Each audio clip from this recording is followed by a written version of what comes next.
Computerized Start is brought to you by my awesome patrons on Patreon, and by your tips and memberships on Ko-fi.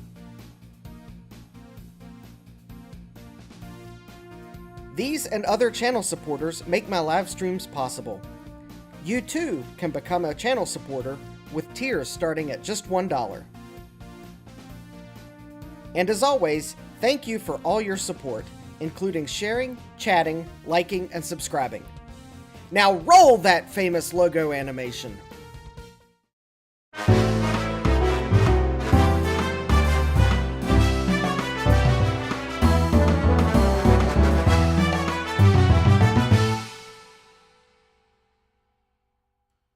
Good evening and welcome back to Computerized Start Live!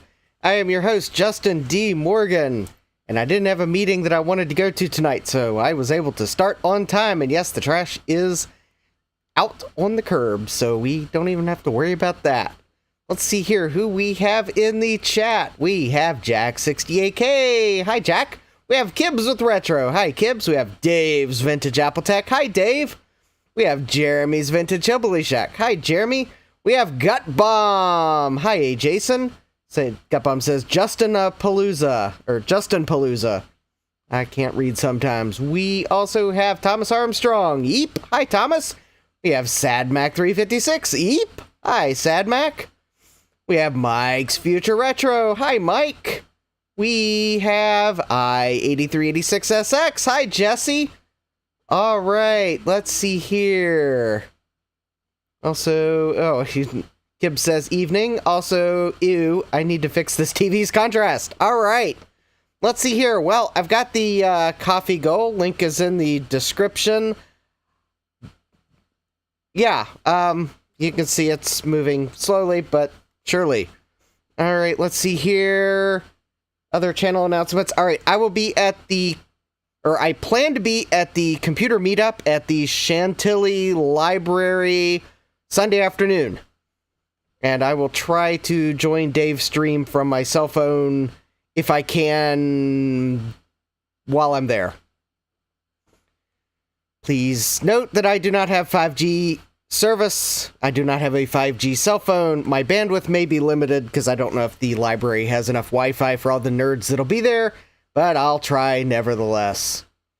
And I think with that, I will say that normally, given the stack of stuff I have in front of me and beside me, I would go to things you all have sent me first. However, due to needing a better segue, I am going to go to the following first. Ladies and gentlemen, it's time for our favorite segment, Wheel of Regrets. Here's your host, Justin D. Morgan. Hey, who comes with these titles anyway? All right, and the first item up on Wheel of Regrets, after I acknowledge that Gupum says, Talk Studio Mobile is terrible. Oh, great, that's going to be a regret. We have... Oh, look at this. We have a lovely battery. Yes, I bought this old battery on eBay. It was a great bargain. It was $70 plus shipping, and it came with something, because you all probably knew I was going to zoom out. Actually, I went ahead and opened this because A, the box felt awfully light, and B, I wanted to get this darn battery out before it had a chance to do anything. Fortunately, it had not. So, what came with my Tataran battery, which did not leak and just rolled on the floor? Thomas Armstrong says, 300 megabit at our library. Well, no, it did not leak. Kibbs was asking. All right, we have...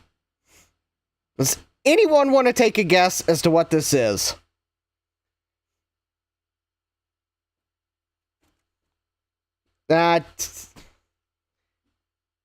I will say, if anyone's wondering, all right, Jeremy's guessing 2GS. No, it's sitting on top of a 2GS.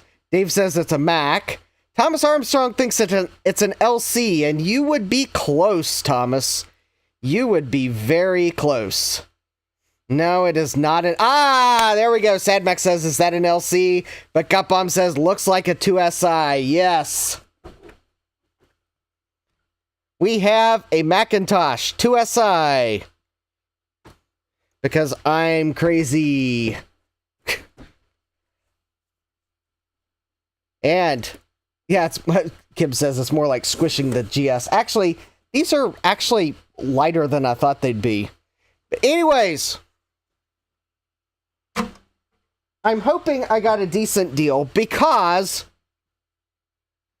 despite the fact that I'm sure we have a Sony with fishy caps in it, and a Connor that's probably a goner, and we all know that the logic board is going to be Leak City, USA, and that fan looks like it's ingested quite a bit of dust.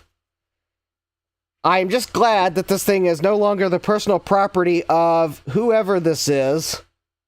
I actually got bummed. I think their last name is Gobin, not Goblin. Well, Jeremy, yeah, Jeremy says I need a dead 2SI PSU. Well, you can't have this one because I need to resurrect it. Otherwise, I don't have a PSU at all. Gutbomb says, I need to add an L. Kim says, pours a gallon of IPA on it. Fixed. Well, anyways, the only reason I paid $70 for this untested 2SI, which I hope is untested, is because it actually had the new bus adapter card in it. So there we go. Look at that. We are going to have FPU performance. Jesse says, if that Connor was stored in a temperature-controlled environment, it might not be a goner. Gutbomb says, that rider is getting harder and harder to find. Yeah. Also, I am a bit concerned about that capacitor, so this could be fun. Oh, Gutbomb says, riser, yes. So when I saw that this had this riser, and it was $70, I went for it, because one of these risers was going for $100 on eBay. Actually, I think over $100. Now, whether it sold for that, I don't know, but... Anyways, I'll have to recap this, but... I knew that even if the logic board was a total goner, and the power supply was a total goner, at least hopefully the new bus card works. But yeah, Kib says, time to reverse engineer those. The only problem is, these chips, I don't know if they're available, because these are like new bus transceivers. And then this VLSI chip, I don't know if there's anything to replace it. Also, I will have to say that, well, I mean, if this card happened to be dead, I could be convinced to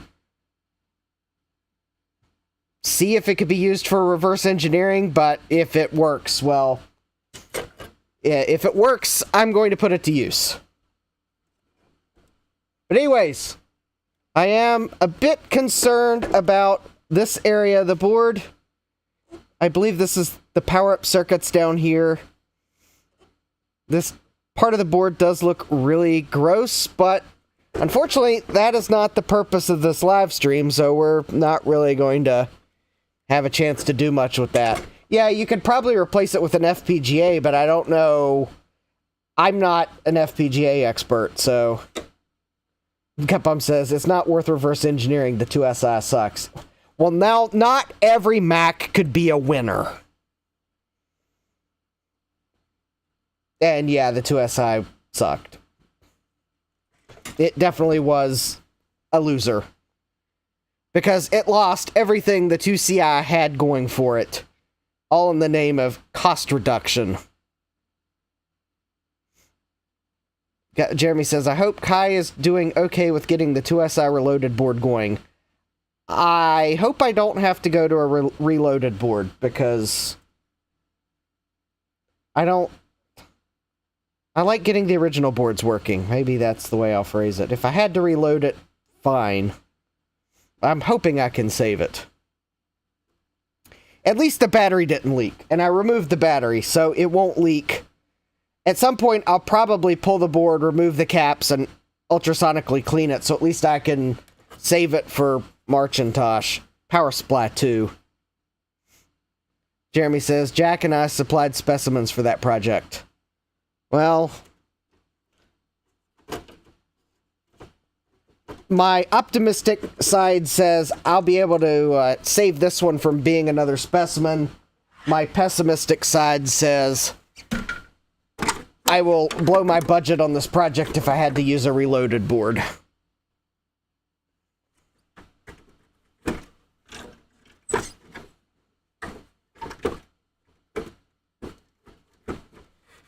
Kib says, meanwhile, that one random Indian PC scrapyard with hundreds of these being ripped apart. Yeah, I know.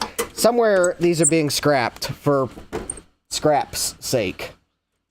And here I am saving one from a random eBay seller.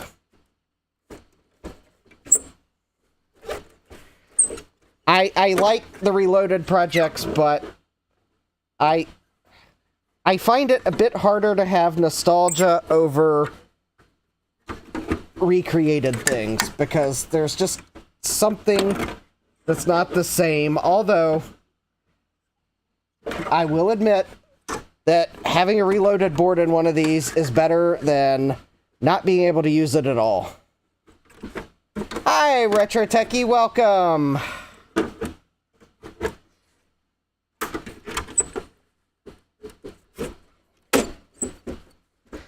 Alright, so Dave says, that was my first Mac that I had that was color and also had that same FPU card in it. That was a $600 add-on when I bought it new back in the day. Wow, $600 for the FPU? That was a pretty significant chunk of the price of the 2SI itself, because weren't these like $2,500 or something like that? I forget the actual launch price. I know that the LC and the 2SI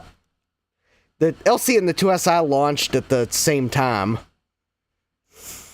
I forget what it's okay, it was $29.99 introductory price. So yeah, $600 would have been, wow, that'd been a fifth of the price. Wow. Oh, hi Callan, welcome. All right, so that's this potential regret. We'll look at it in more depth later. Never mind the 2GS, it just never got removed from the workbench. All right.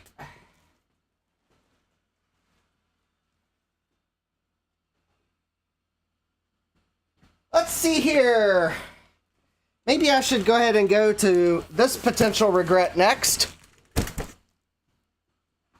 Gupum says the 2SI was $37.70.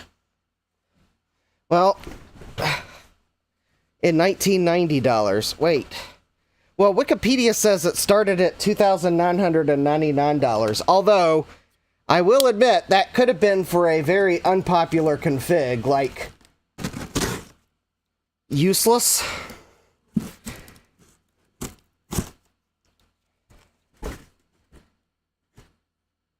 Every Mac has it at $37.70.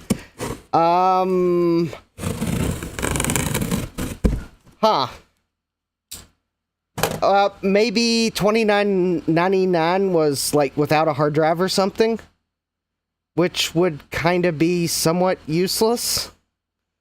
Because I know Apple liked to play tricks like that. Or maybe $37.70 was with the new bus card. Ooh. Let me pull that out of the box, because that's got my address on it. Normally sellers put things like this on the bottom of the box. Alright, so this is an example of why I have so many eBay regrets. Thomas is asking, will there be a smoke test? No, there will not be a smoke test to the 2SI tonight. Because I know there would be smoke, and I am not testing it tonight. It needs help. So I'm not testing it.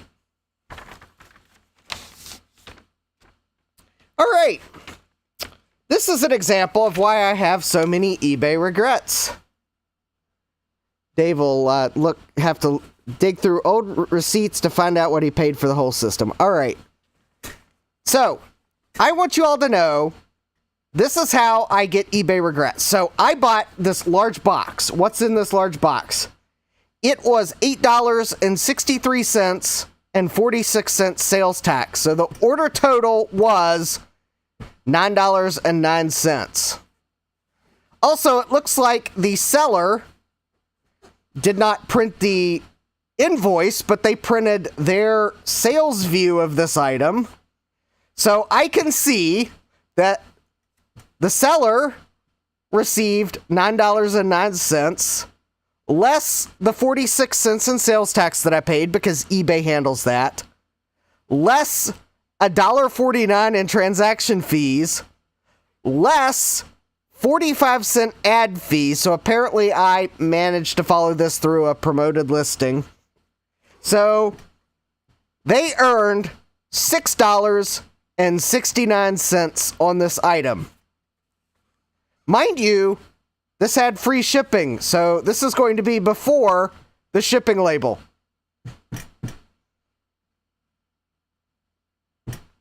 Oh, yeah. Oh, and this was the offer price they gave me. I accepted their best offer price of $8.63. I think it was listed for like $9.49 or something like that. All right, so now you all are probably wondering what in the world is in the box, and no, it's not a Trident video card.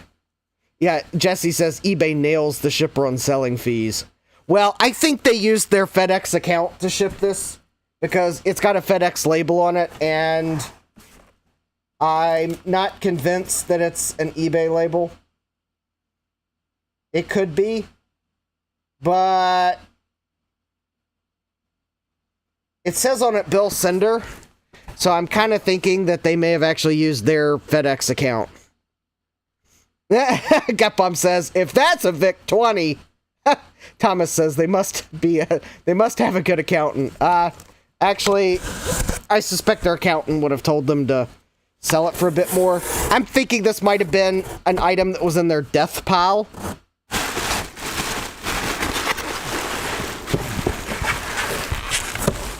We will test this.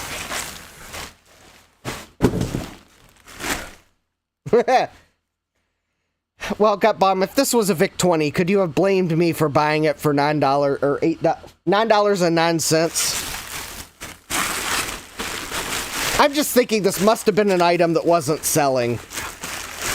Yeah, Gutbomb knows what this is. Yeah, this is probably like 50 cents to $1 worth of bubble wrap right here. That box, I don't know that it was a used box. But anyways, an Apple desktop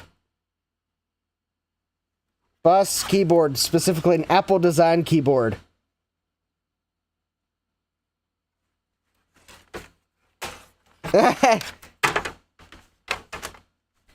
Jesse says, FedEx is an option through eBay. You're probably right, though. Yes. Gutbomb says the puke keyboard. Yes, I know these keyboards are awful.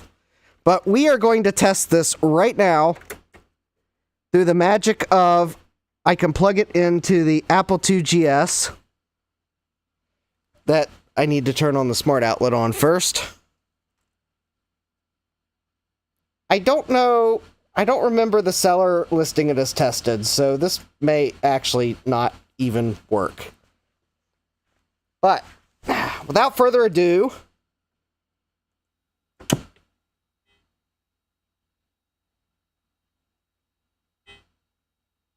all right, let's see here. Is it control? Ew. Okay, okay, there is one problem with this keyboard. The power key feels awful. Gutbomb says, these keyboards are not bad for $9, unless they've got an awful, kind of stuck power key. So, all right, let's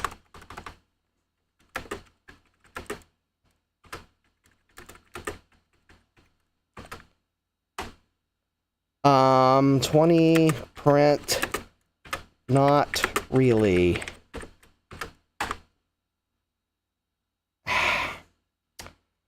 $30 print. The D key doesn't work. The E key doesn't work.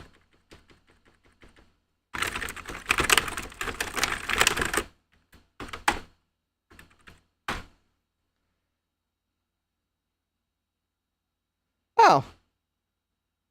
Apparently the 3 key doesn't work. So, Gutbomb says, I think these are full membrane keyboards, so you could just stick it in the dishwasher to clean it. Thomas says, the D key is important for Dairy Queen. Yes. Well, obviously Dairy Queen will not be running their operations with this keyboard. 40.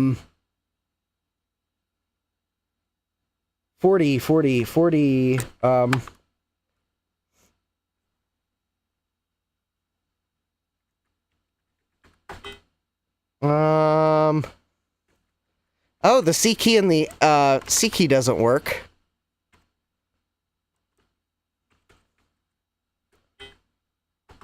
Ah! Offset work, yes. This, Jesse says, Culvers can still use this keyboard. yeah. Yeah, so this keyboard doesn't really work, but the good news is it does also work for what I bought it for, maybe. Oh, Jesse says scratch that. Yeah. Okay, so I have another Apple design keyboard that's got a missing key on it, so I could use this keyboard as a source of keycaps. That might be worth the $9, because I think the other keyboard works, but it's missing a keycap.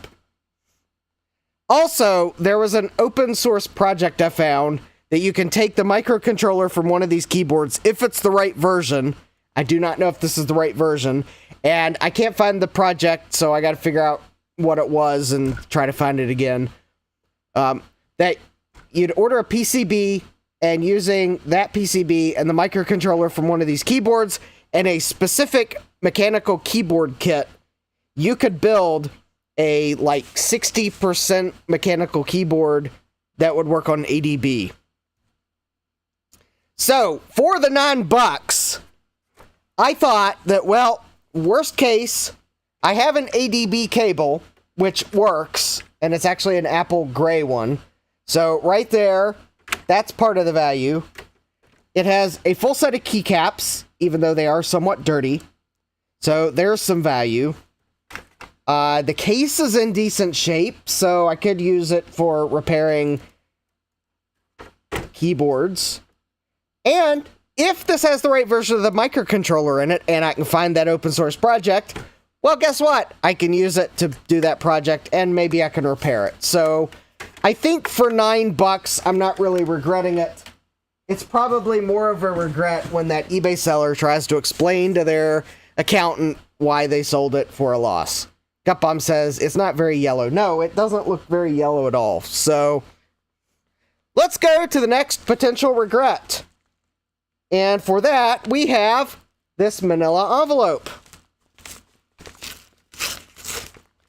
And this manila envelope comes to us all the way from... I don't know. China, but where in China, I don't know. And inside, we have some nylon standoffs. Because I went shopping on eBay to see if I could find these. Gutbomb says, Law, you sent me so many of these. Well, no, Gutbomb. Actually, I don't think I sent you any of these specific ones. These are designed to push through the panel and then push onto the motherboard. These are for that lunchbox case that I have. because I have standoffs from that horde that I bought for, like, really cheap. Yeah, I sent you AT ones, and I have plenty of those. What I didn't have were any of these. But I was having trouble measuring this one since it was broken, and I thought that the nylon might have stretched in the breaking process. So I bought the 3 sizes that were around where I thought this was. So let's see if I manage to get the standoffs I need to rebuild the lunchbox case. So first we have, I think it's the 8mm ones. And, well, those are too big. And I was thinking they'd be too big, but they were like, I think these were all under $1.50 each for a bag of 50. So it's not like I broke the bank to order 3 sizes. All right, next we have these ones, which I think are the closest to what I need. And I think those might actually be close enough in size that they might just work.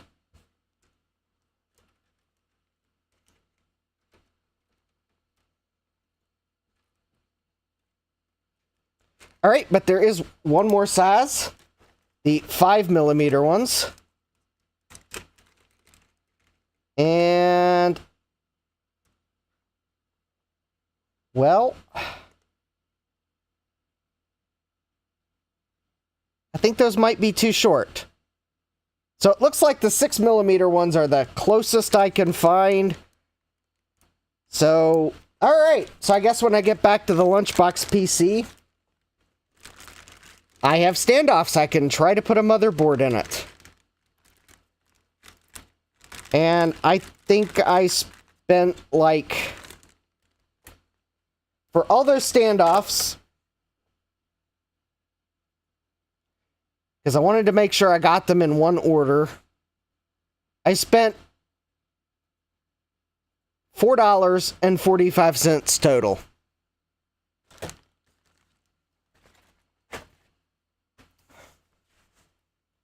So, all right.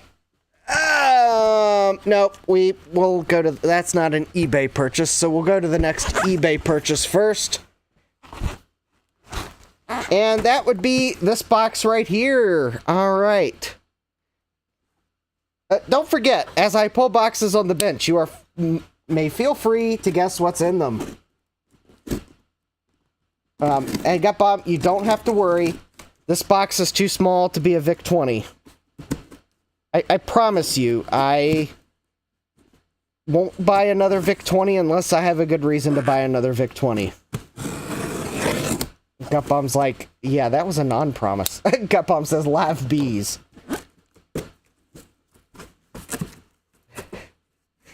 Jeremy says, a VIC-20 PSU. Kib says, a VIC-20 PSU. Gutbomb's going to probably type, if that's a VIC-20 PSU...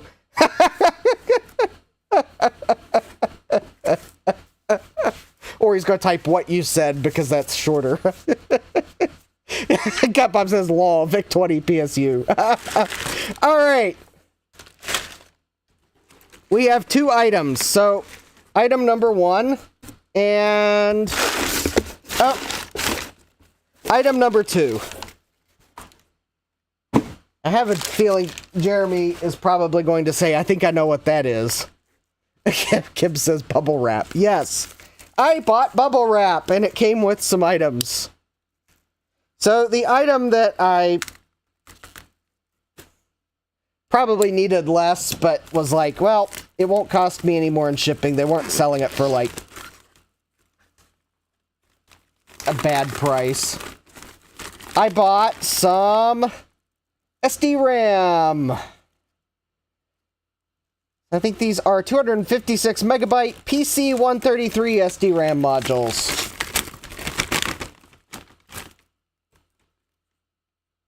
With NEC memory on them. So I was like, okay. I want to say they were charging like $10 for them. Or something. I don't know. It was pretty cheap.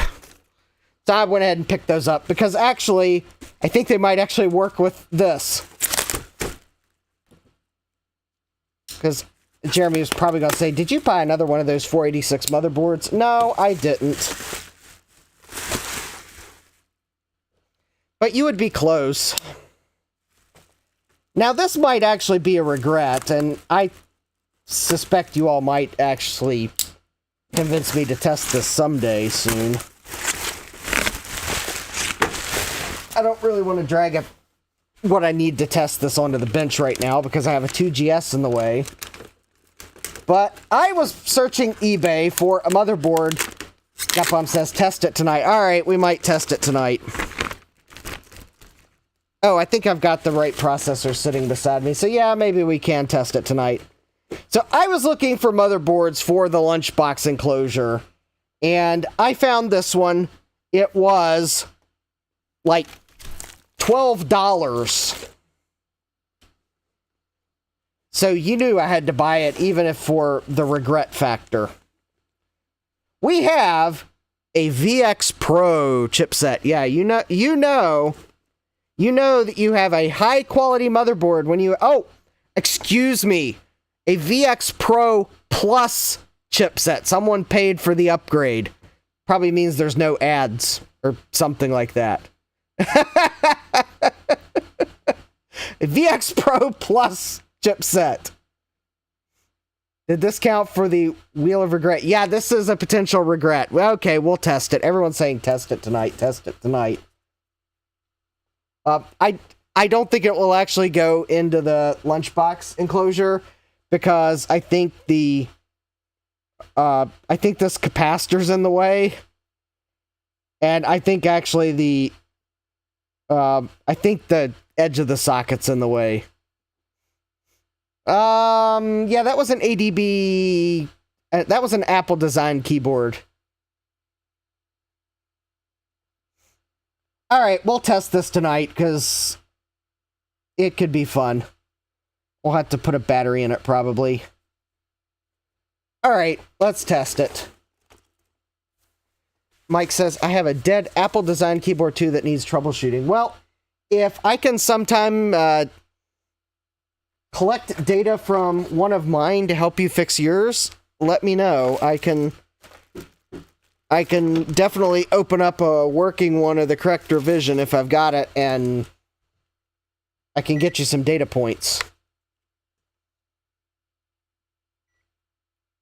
Alright, so let's check this for shorts. Gotta love AliExpress. Alright, so let's check this thing for shorts. So I think that's going to be common. Alright, so not shorted, not shorted, not shorted, not shorted, common, common. Alright, not shorted.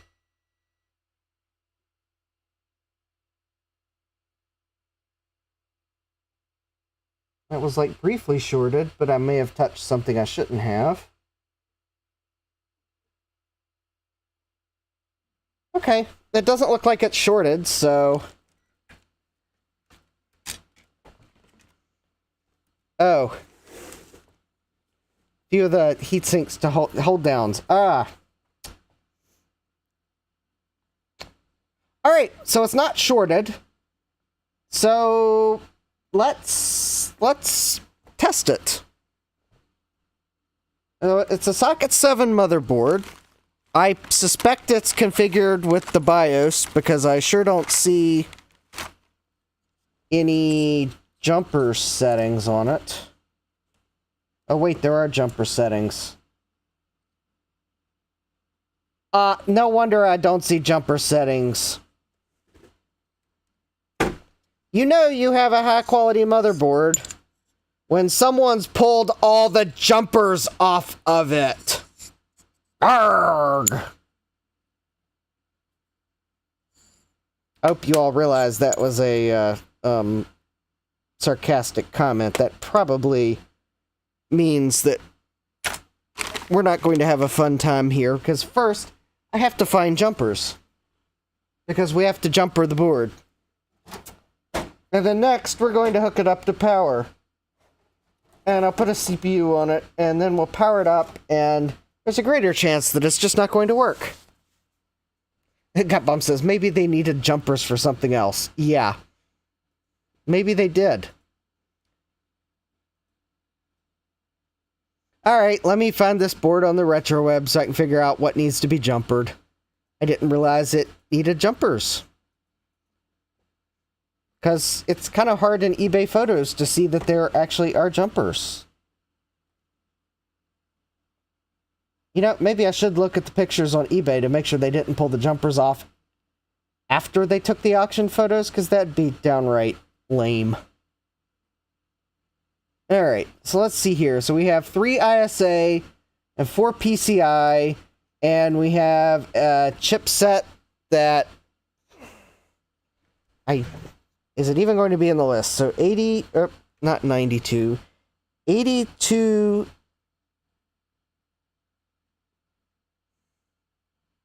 C 437 VX.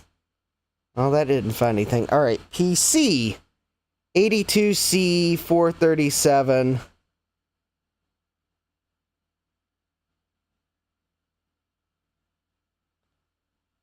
All right, 82. Great. Alright, I don't even know what brand chipset that is. Alright, so it's a socket 7. Socket 7. Alright.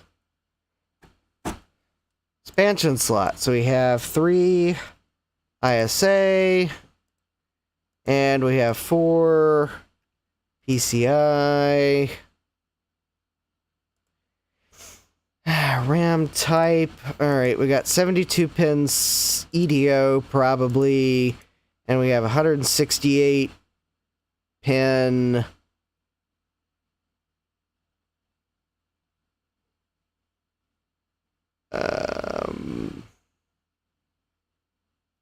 Probably gonna be SD RAM if I can find it in the list. 168.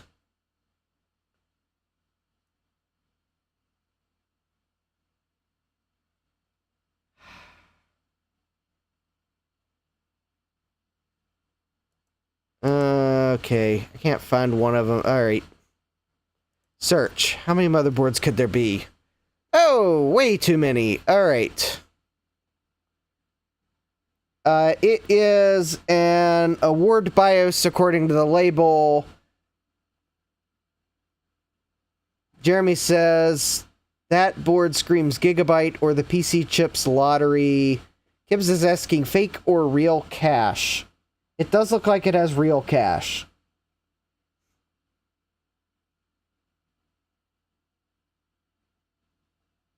Gutbum says, no Pico Gus with this motherboard, by the way. They don't like the chipset. Well... Oh. Nope, that's not the mother... I was about to say, wait a minute, I think I see the motherboard. Because I see a picture that looks like it, and then I realized, no... The, cache is on the board differently, and there's no 168 pin sockets. Alright.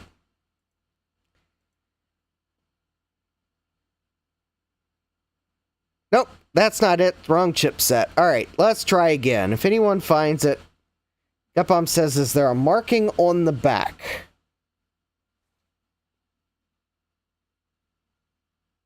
Elpina. It does say Elpina. Gutbomb says, PC chips used AMI 99% of the time. Alright, well, let's see if ELPINA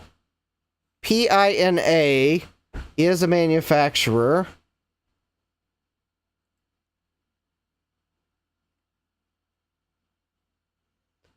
Well, interestingly enough, when I search the board with Elpina, it says this is a PC chips slash HSyn Tech M558. However, the picture does not completely match the board, including but not limited to, it doesn't have the 168-pin SD-RAM sockets.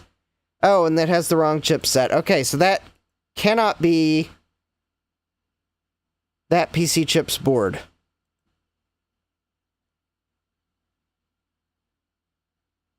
No, it is not that PC chip's board.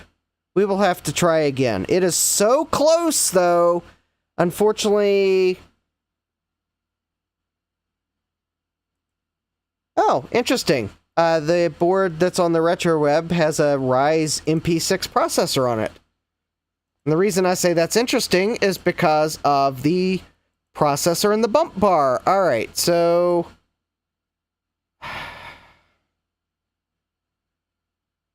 Alright, so it's not Alpina.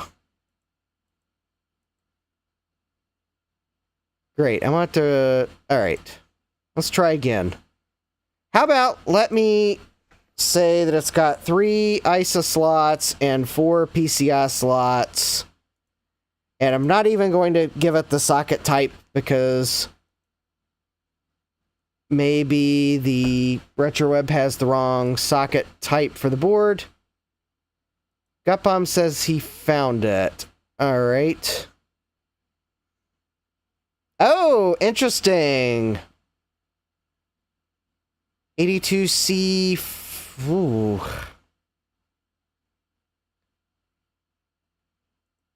Well, Gutbomb thinks he found it. Hold on, I'm trying to load the photo. At the surface, it looks like the right board, but I'm struggling to see why I couldn't find it. Socket 7. Oh, VX Pro Plus chipset. 82C 437 VX Plus 80. Wow, the picture matches. Why couldn't I find it? Socket 7.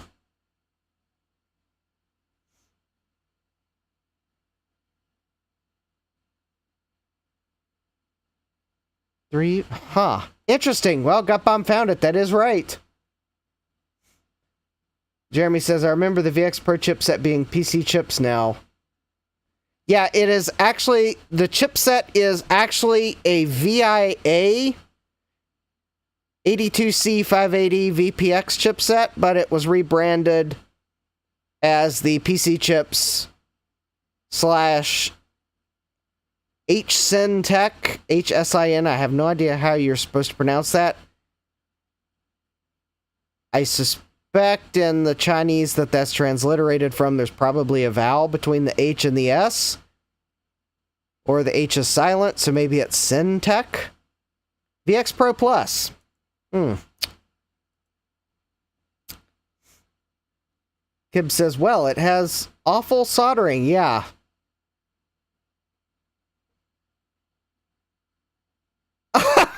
Oh, wow, that is a note on the board. The soldering is poor. Check for cold solder joins on big components and capacitors. A PC cheaps board with poor soldering? No. Say it's not. Ew.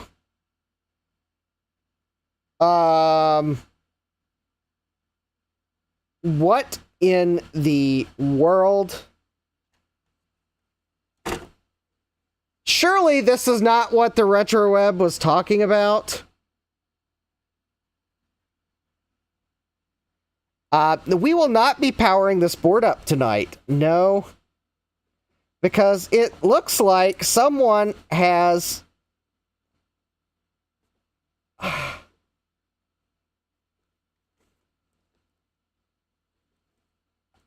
What in the world?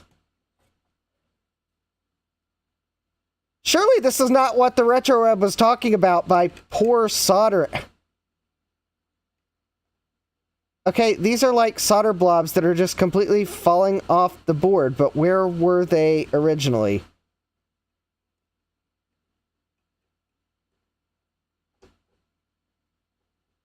Okay.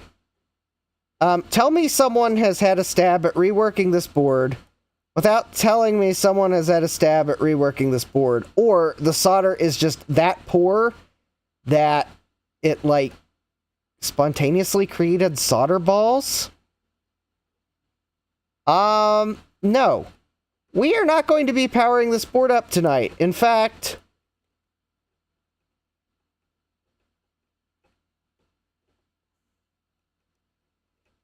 if someone did power this board up and then sell it as untested, this board is probably dead.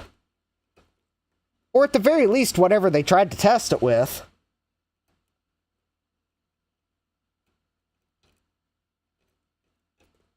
Yeah, that's like... But wait, there's more. Call now in the next 20 minutes and we'll give you even more random solder blobs. Plus extra solder blobs free. Just pay extra shipping and handling. I mean, seriously. I've heard of solder balls, but these are like solder blobs. And they didn't come from my workbench. Because I pulled this thing out of the bag live. And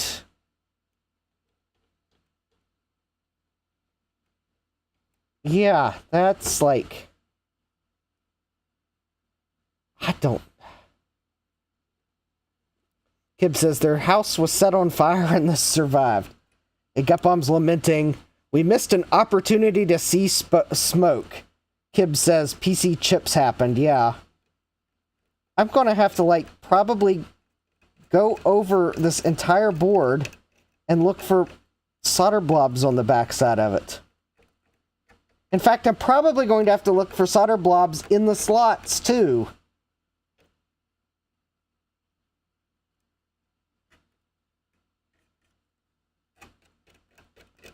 The interesting thing is,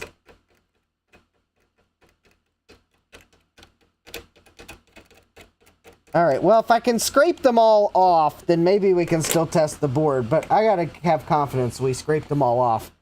I don't really want to kill... Gutbomb says, someone tried to rework this board with a light bulb. Yeah, I don't really want to kill a potentially perfectly good CPU.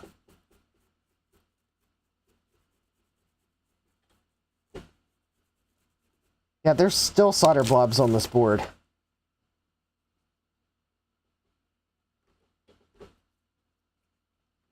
I don't know. It's like, did someone...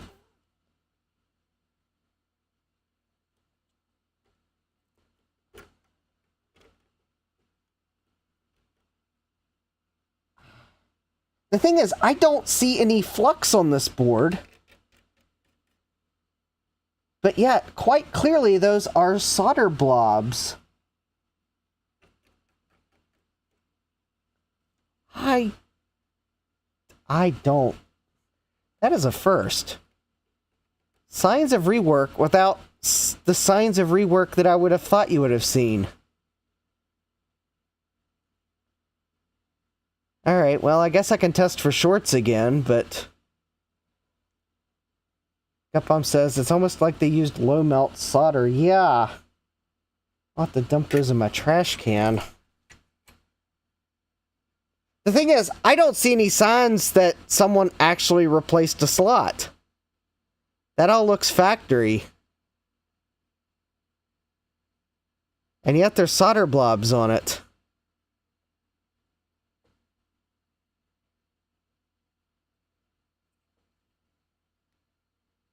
Well, that looks weird there.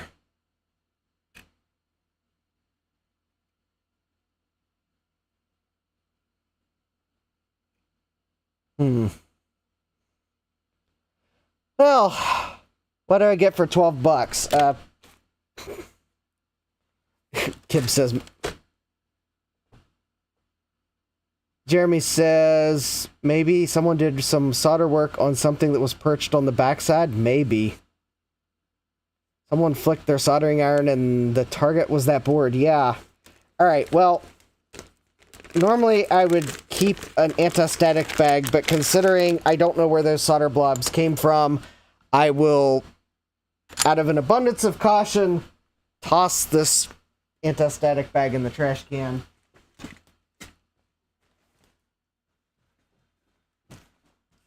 Alright, okay. We will smoke test. The audience is asked nicely. If I can find a... Oh, there we go. I think my power supply adapter is... There it is. Alright, I got a lot of pain for 12 bucks, says Gibbs. Yeah. Okay. So, let's find a box. Ooh, actually, you know, maybe this will be a chance to use something in my Amazon order here. Alright, so we're still in Wheel of Regrets. This might be an Amazon regret. No, got bombed. There's no VIC-20 in here. Alright, now, some of these items...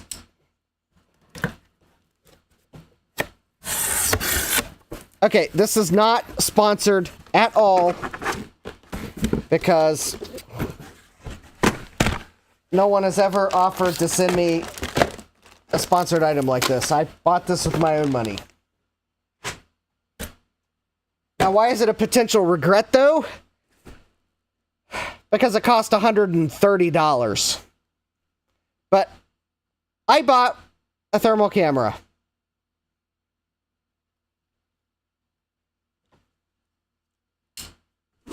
With my own money. Therefore, it's a Wheel of Regrets. Potential regret from Amazon. Because quite honestly, these things can be quite cheap. So I don't know if I can recommend this or not. Because I've never tried these. One of the channels I subscribe to on Instagram, so I guess it's not a channel, it's an account. And it's not a computer account.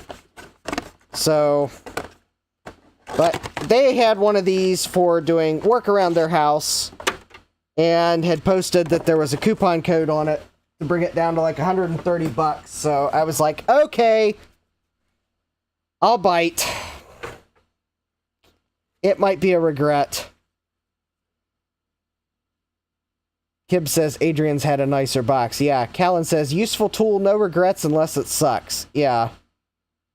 Let's see if it comes with a charge. Alright, well, it does have a charge from the factory. Ooh, alright. Well, it's showing me things. Oh, I'm seeing the reflection off the side of my monitor.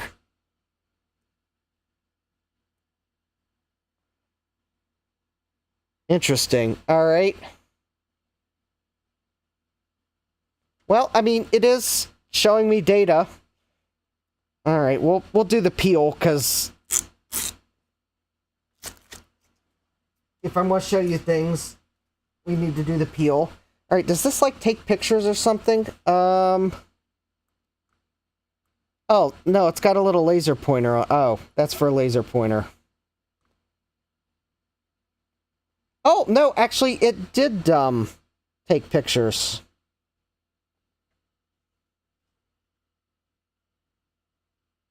Oh, looky there. So if I see something, I can take a capture and then show you all. Okay. Kib says, HSF, that doesn't bode too well in conveying quality. Well, Kib says, it boots faster than Adrian's, though. Looks like it's not Android-based. Yeah, I would agree with that. It does not look Android-based. It supposedly has a feature to let you connect it to a computer. I mean,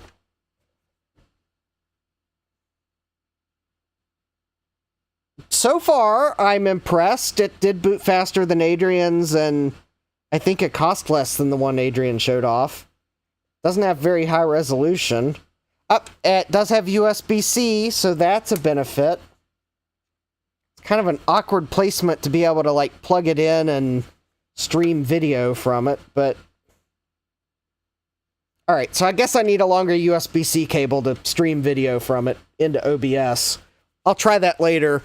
OBS doesn't get happy when you plug in new devices. But anyways, so there we go. Oh, that's cool. I just pointed it at my RGB to HDMI. Okay. It's not very high resolution, but then again, for an 8-bit computer, it might be just what I need. Gibbs says, and use it as a web, quote, cam. Yeah. Okay, so they do have a website. There may or may not be a firmware update for this device. Kib says, Adrian's only works for 3 seconds at a time in OBS, then the input freezes. Oh, great. Well, maybe mine will run for 4 before it freezes. I don't know. Actually, if this only runs for 3 seconds and then freezes in streaming mode, there's a high chance I will declare it as not worth the money and will return it, because that is like a feature I really wanted. Alright. Oh, I gotta jumper this thing. Alright. I get sidetracked so easily. Documentation. Alright, we have the original PDF file. That's great, because there's also a low resolution scan. Alright, so I gotta set some jumpers here. Oh, and that's right. That means I need to find the bag of jumpers that I can't find. Okay. Alright, so let's spare no expense and try to get a CR2032 battery out of this new package that, quite honestly, I like their old packaging better. It was a little easier to open.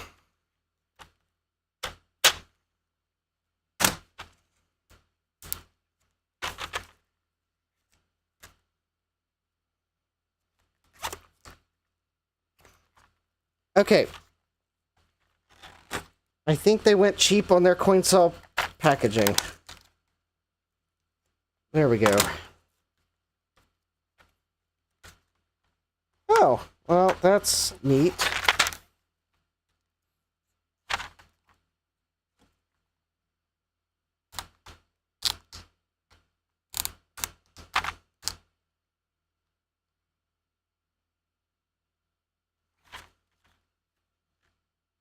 Oh, apparently the instructions say I'm supposed to cut with scissors.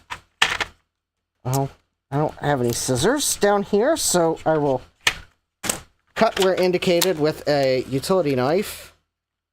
And maybe that will reveal the secret of the plastic packaging.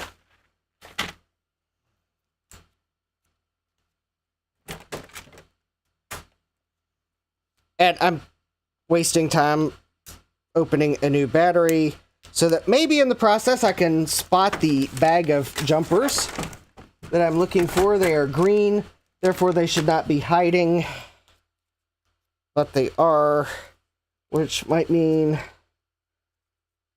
that I'm going to have to order more jumpers from Amazon, or probably Mauser, because the last jumpers I ordered from Amazon were so cheap, they were really not worth what I paid for them, so I may just order jumpers from Mauser, because at least they'll be a better quality, theoretically. Alright, I also cannot recommend Power Owl CR2032 batteries now, despite I've used them before and they work fine, but their packaging sucks now. Like, badly. They might have intended it to be child-proof packaging, but it has verged on the point of being consumer-proof packaging. Amazon has frustration-free packaging. Power Owl now has frustration-full packaging.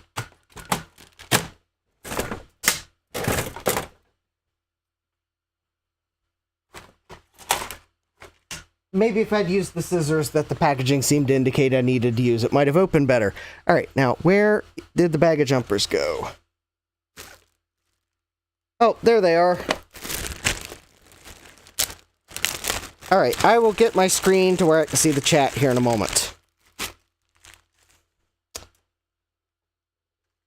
All right. Child and Justin proof, Kib says, yeah. Thomas Armstrong says, I'm cheap, use the Home Depot house brand batteries. Oh, hi, Bruce, welcome! Jesse says it's a Rayovac house. Well, I went cheap and I bought the cheapest ones on Amazon, and... Alright, so, let's see here. So, JP6, A, B, C, D are for the core voltage. And, let's see here, I think for... Pentium 166.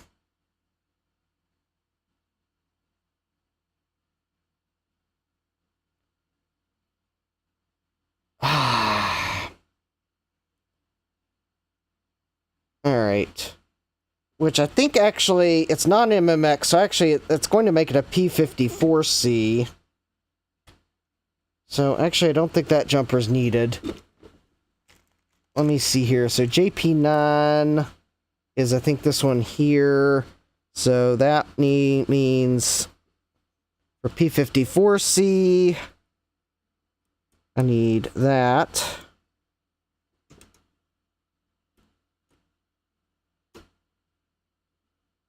There.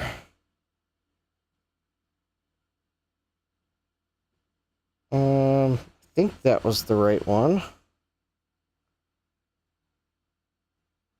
No, that was actually not the correct jumpers for that, so I'll have to remove those potentially.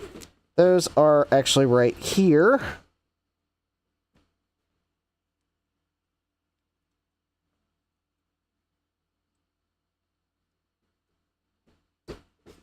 All right.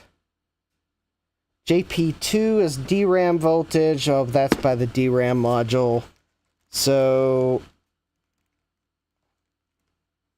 that I need to put on the 5 volt setting because I'm going to use EDO RAM. Alright, so JP1 needs to be on 1 and 2 for normal operation. That one's up here at the top of the board.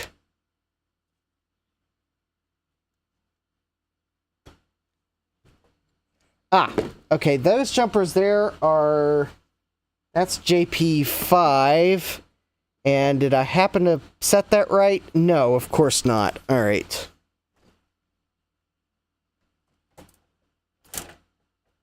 Let's see here. So for Intel...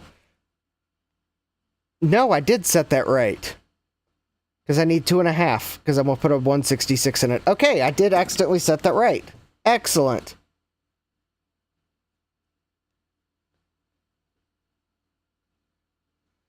Alright, so JP3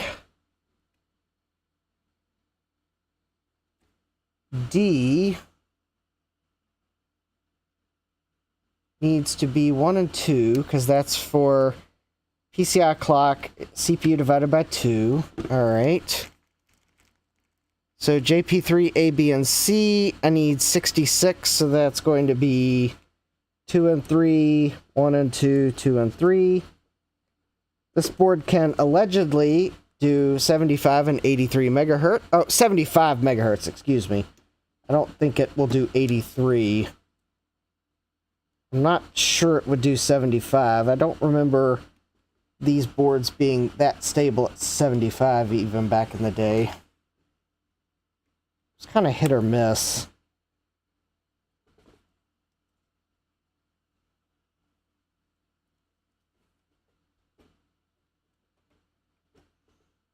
These weren't exactly the most expensive boards. Alright, for those of y'all just joining, we're still in Wheel of Regrets, and I was convinced to test this board that I paid a whopping $12 for, and it didn't even include jumpers. So I'm attempting to put jumpers on it. Alright. So did I get all the jumpers? Okay, got that one. Got A, B, C, and D, and the internal clock speed. Alright, I got jumpers. Alright. So I got a processor. There we go. It's just an Intel 166. I'm not going to put any RAM in this at the moment. I'm going to put a postcard in. I'm going to see if I even get a post before I even bother putting RAM in it. Because it should at least give me an error. Now, of course, the problem is I don't know where my postcard went to. I'm always losing it.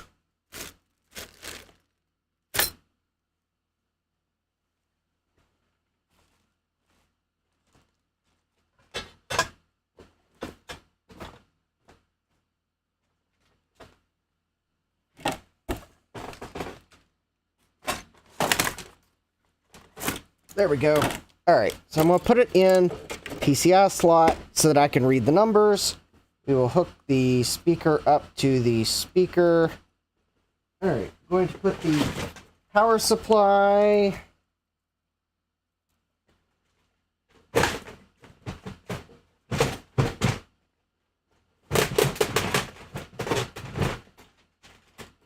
Hold on, there we go. Alright, so I got a power supply. I got the adapter, AT adapter here, because this motherboard needs an AT power supply. Let's see here.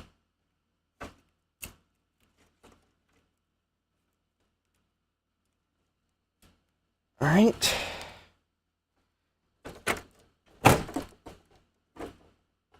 Black goes in the middle. I'm not even... Alright, so there we go. There's that. I have tested for shorts. And... Alright. And... 3, 2, 1...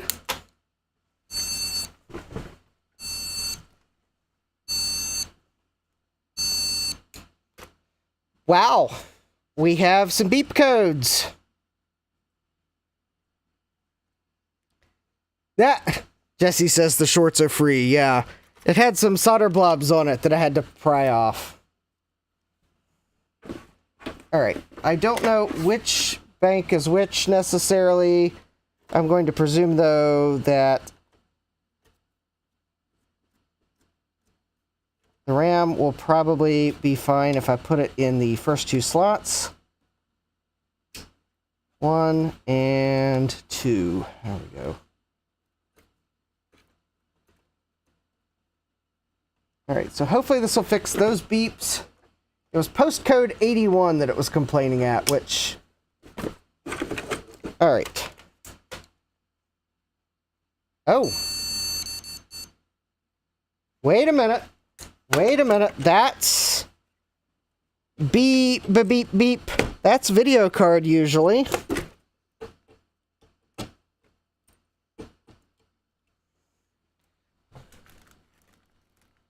Only the finest of video cards here.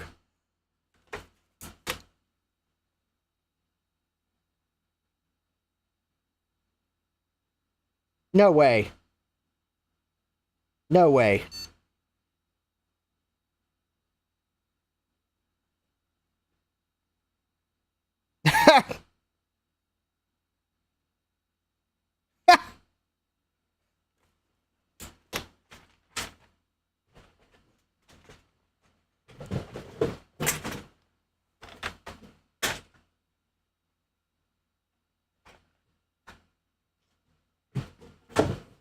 Alright. Will this thing actually boot? Alright, go plug in a keyboard. That bum says $12 well spent. It works, and it provided entertainment, but will it actually boot? let's go ahead and finish the...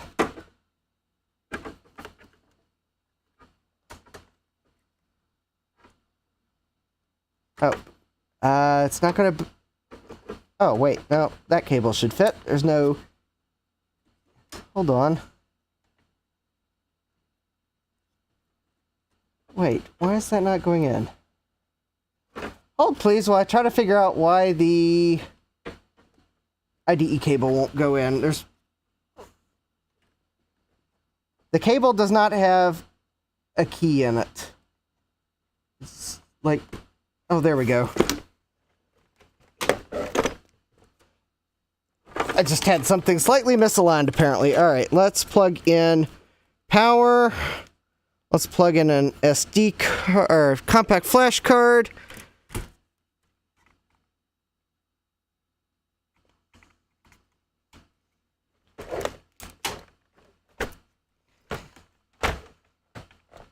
Kib says, not enough solder blobs. Yeah. It just works.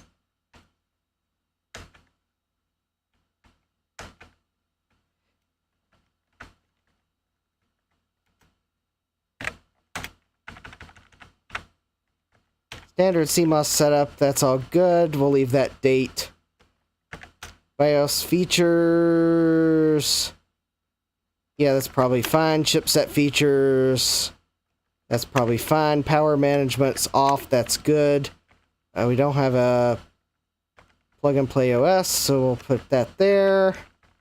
Integrated peripherals. That's probably fine. Save and exit setup. Alright, let's see if it boots.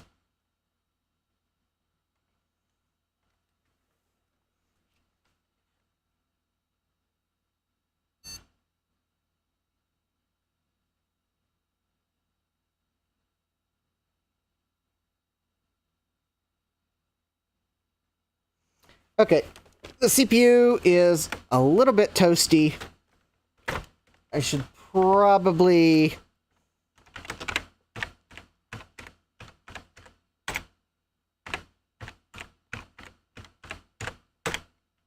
keep it light. So we will, wait a minute. Okay, we'll do a Doom. Oh! What in the world? Not enough memory? Not enough memory? What?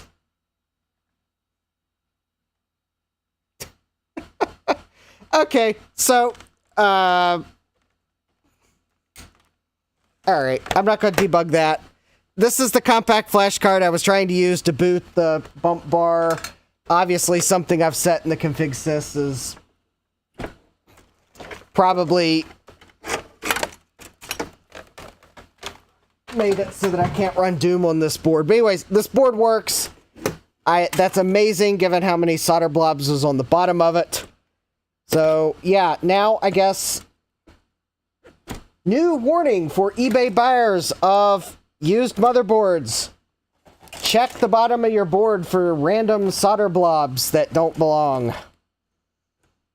Not that random solder blobs ever belong, but now you gotta check to make sure that the eBay seller didn't include free random solder blobs with your purchase.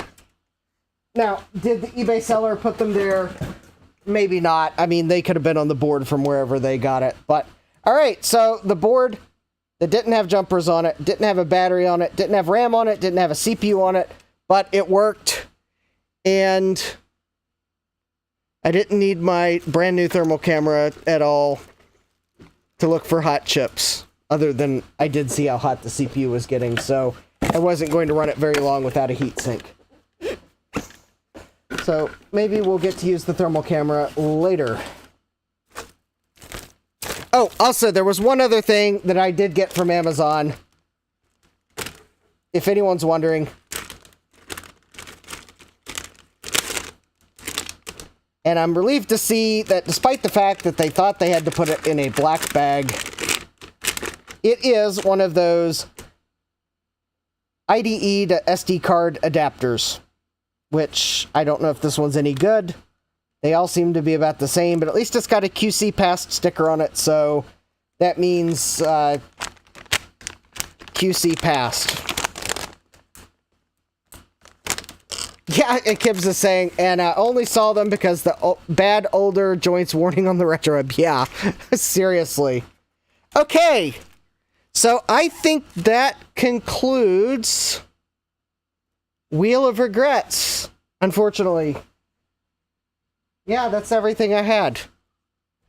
So now, we're going to go to the segment, Things You All Have Sent Me.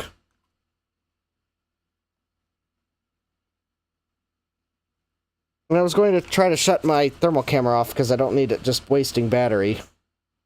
There we go. It also shuts down pretty quick, too. Okay, so the first box here, I wasn't expecting, and then I realized I'd forgotten that I was expecting something. So this box here comes from Mark at MacEffects. Because if you all will remember last Thursday, I tried to put the BOOTI card in the 2GS, and the USB drive seemed to be corrupted. So anyways, I'd emailed MacEffects, hey, there's corrupted files on the USB drive that came with my BOOTI. Is there anywhere I can download them? And Mark was replied back fairly quickly, actually. Is like, that doesn't seem right. Can I put another USB drive in the mail for you? It's like, sure. So I got an email back and said, well, I dropped a couple drives plus an extra USB adapter for your BOOTI card just in case. So wham bam, there we go. So I got 2 spare USB drives and an extra USB module for my BOOTI card. So thank you, Mark, for sending those along fairly quickly. So actually we might be able to test the BOOTI card. And then, last but not least, to get us to the segue that I so badly needed, because I'm not as good at segues as lttstore.com or whatever their other sponsor is. My BOOTI, Callan said your BOOTI obviously didn't have a QC sticker. Yeah, maybe I should tell Mark that they need to have QC stickers, because that'll just make it all better. Ha ha ha. No, it was probably a fluke corrupting. Anyway, so this last package here comes from Joe at Joe's Computer Museum, and he sent this to me at no cost, so thank you very much, Joe. But he sent me, and you all probably knew this was coming, because I put it on the thumbnail, so there's no keeping secrets. But Joe sent me an Apple II Pico Plus, because he really wanted to make sure I could test my LiteSound without any trouble.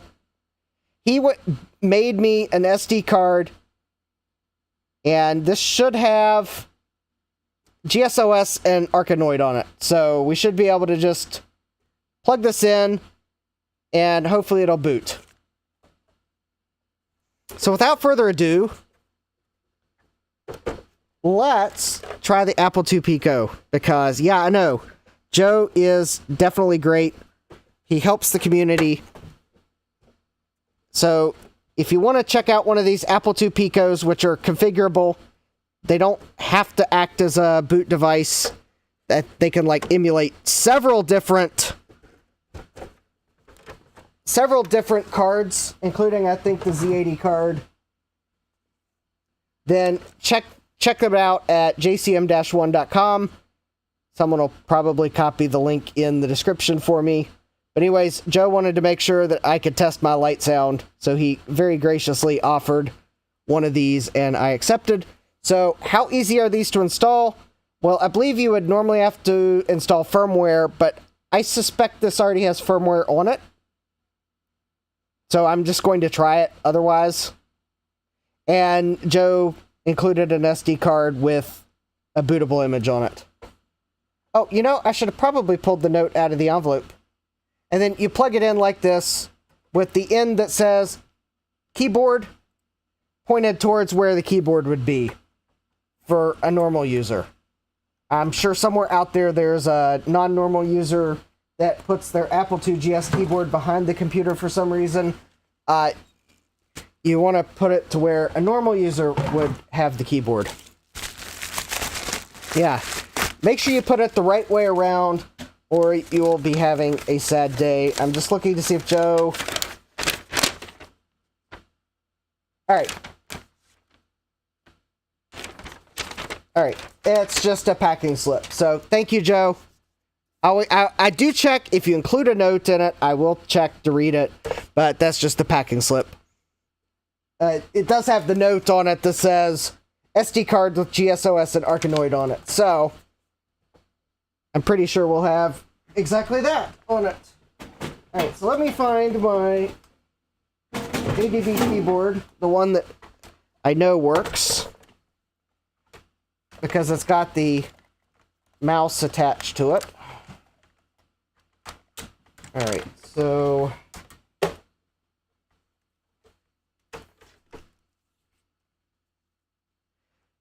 Gutpump says, I designed the block card to be too big to plug in backwards to prevent that. It doesn't actually need to be as big as it is. That's actually a pretty good Blocko card, yeah.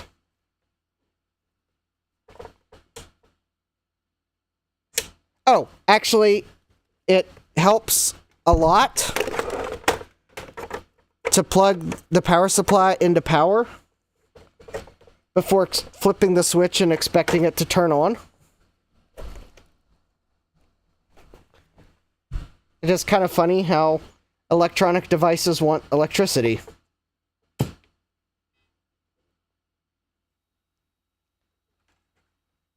Oh, wow. Wow, look at this. I power it up and it's like instantly booting into GSOS. Ha ha! Oh, this is so awesome. Yes, the Blocko card is available at jcm-1.com.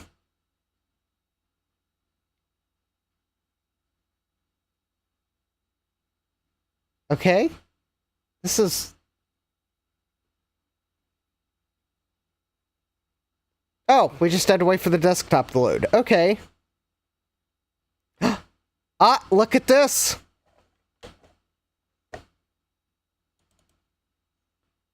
Arkanoid!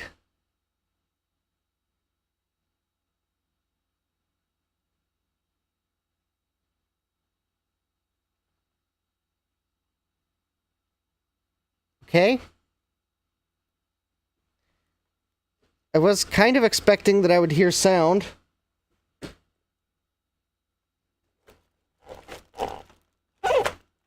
Do I have the...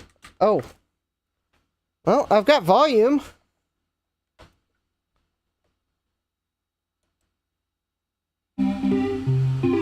Oh, there we go.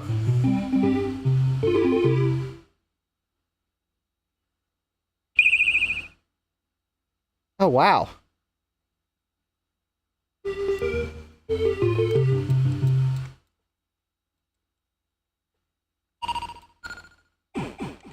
Oh, is this a mouse controlled? Probably.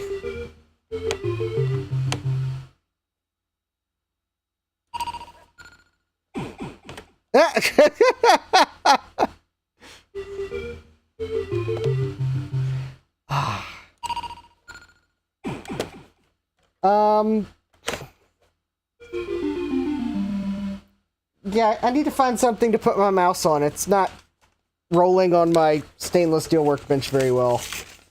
It probably would also help if I gave myself a little bit more room. There we go. Let's see if that'll work better.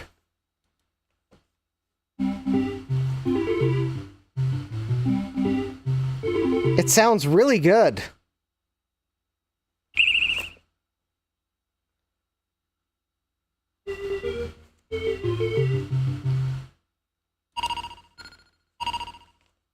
Well, there we go.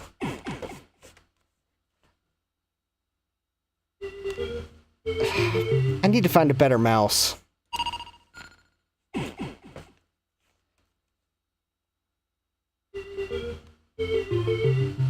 Or maybe I need to clean this mouse.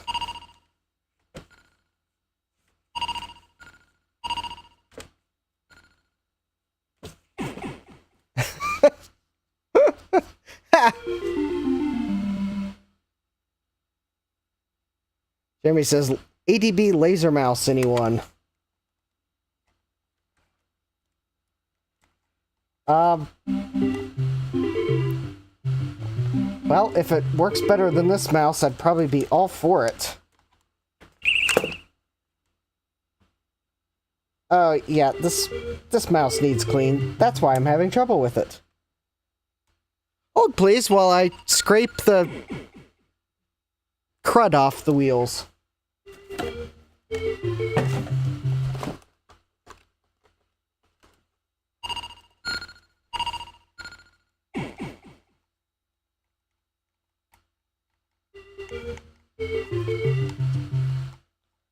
Yeah, people that didn't grow up in the ball mouse era would not understand what I am doing. The little wheels inside the ball mice would pick up all the crud from your desk, and you would periodically, like probably once a month or even sooner, have to scrape that crud off the wheel, because otherwise it wouldn't move right.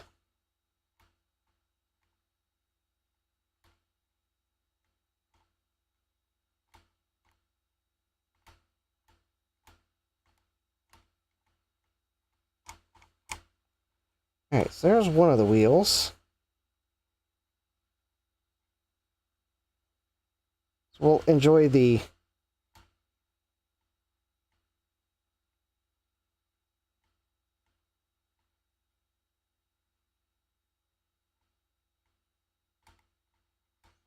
hold please while Alright, so there's one of the wheels is decrudded.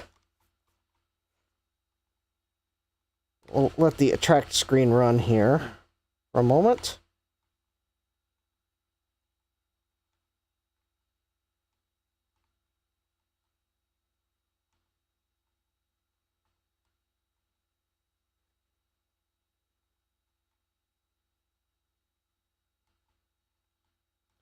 I mean, the thing is, though, if I really wanted to use a laser mouse with ADB, I would just get one of those Wombats or Deku Nukem's device and just adapt a modern one, probably.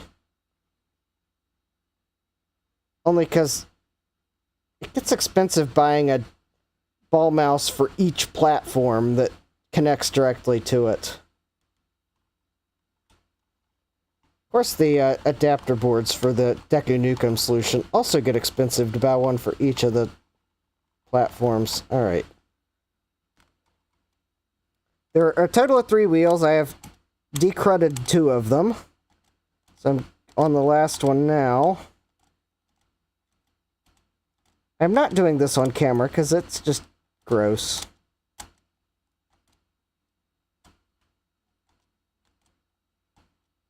I'm just taking I've bent a Q-tip in half and I'm using the middle to just gently scrape the crud off the wheel. Oh, and my timer's going off. It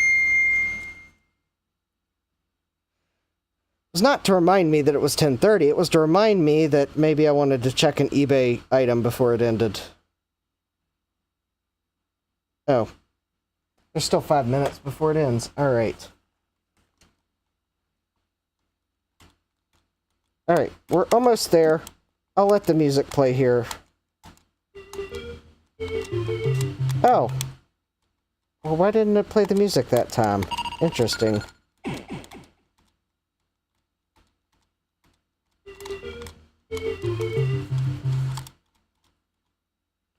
Alright, almost got the crud off. There's just a little more here. Oh, interesting. I managed to actually play the game without looking at the screen for a turn or two.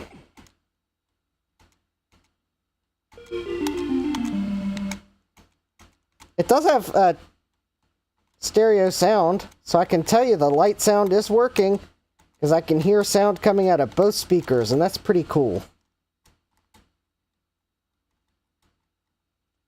Actually, it's pretty cool that Taito, or however you say their name, I'm sure someone will correct me in the chat or comments. It's pretty cool that even though most people would have only had monaural sound, that they still made the game stereo.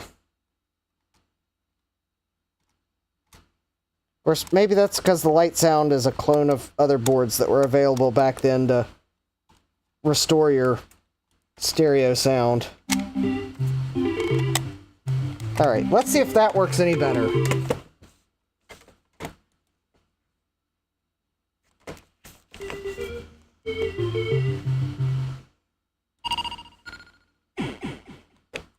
Okay, now it's just me trying to play.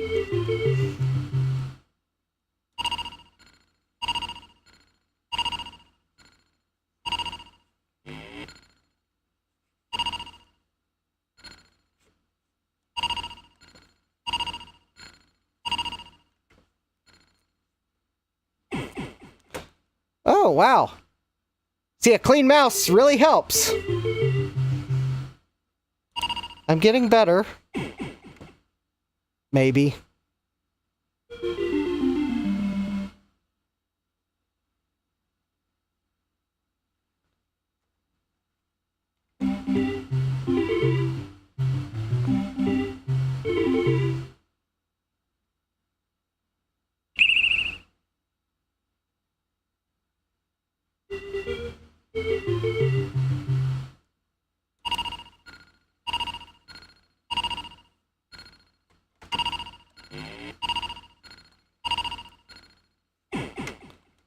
Oh, those power-ups! Green power-ups are good, red pills are bad.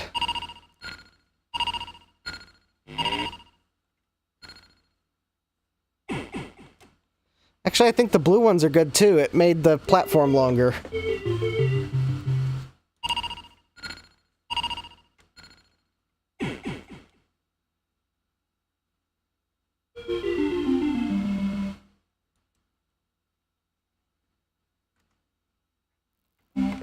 Alright, one more attempt, and then we'll go on to sniping the auction. Oh,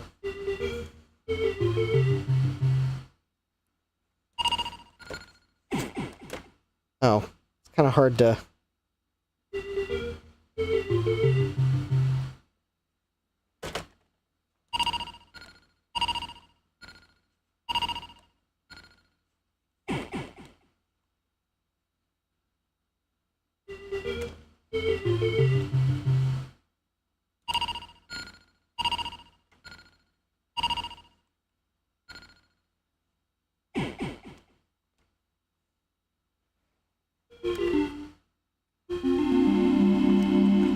Alright.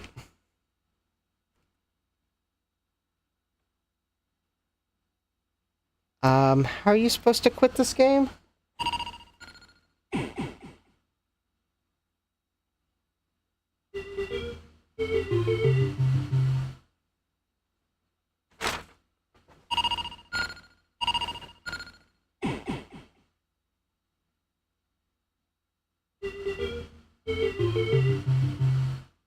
Alright. Alright, let's see here. Is it Command Q? Q. Q. How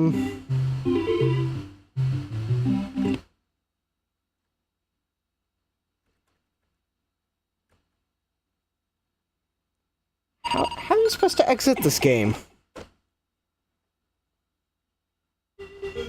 Anyone know how you exit this game?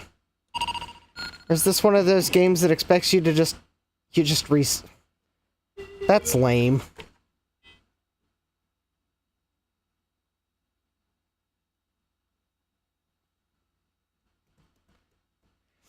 I sure thought you'd want to shut down GSOS that was running first, but Maybe GSOS is just a loader, basically?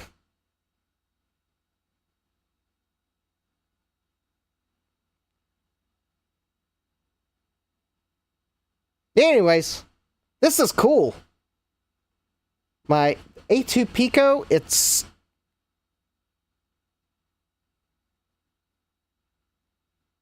actually seems to be a pretty quick drive. Alright, let's go to the control panels. Oh, actually, I should be in fast speed because I don't have a battery installed. I think it defaults to fast. Yeah, system speed, fast. Alright. That's cool.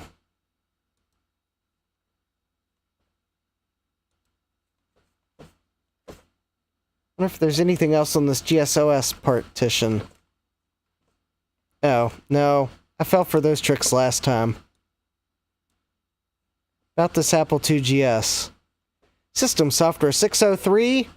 Copyright Apple Computer Inc. 2015. Wow, I didn't know Apple was supporting GSOS that long. That's pretty impressive. Actually, no, I think it's a community update.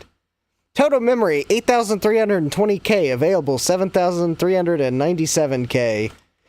Finder, 314K. System, 479K. Desk accessories, 58K. Setup files, 70K. The color fringing and jail bars are free. Oh, Mike's Future Retros. I had to step away. What did I miss? Well, you missed me playing Arkanoid badly and hearing the stereo sound. But I'm running GSOS using an A2 Pico from Joe's Computer Museum, and it actually is pretty nice.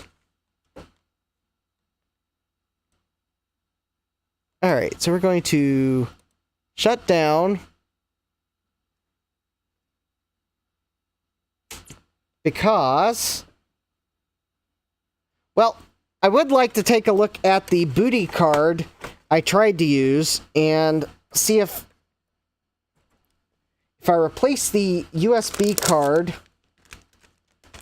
or the USB drive, if we can get it to work. However, I'm probably going to put the A2 Pico in the 2GS for long-term use, but I would at least like to see if the BOOTI card works. So, last week I'd tried to use it. I'd put it in, but then I thought to copy the files off the USB drive.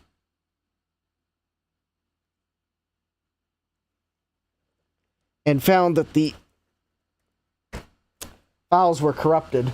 So, Mark sent me some spare parts, which I have, in traditional fashion, misplaced. Oh, there they are. So let's take one of these thumb drives here.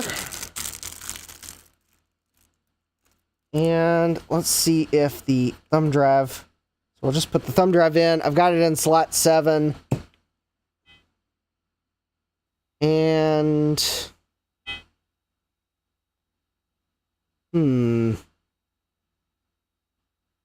Check startup device.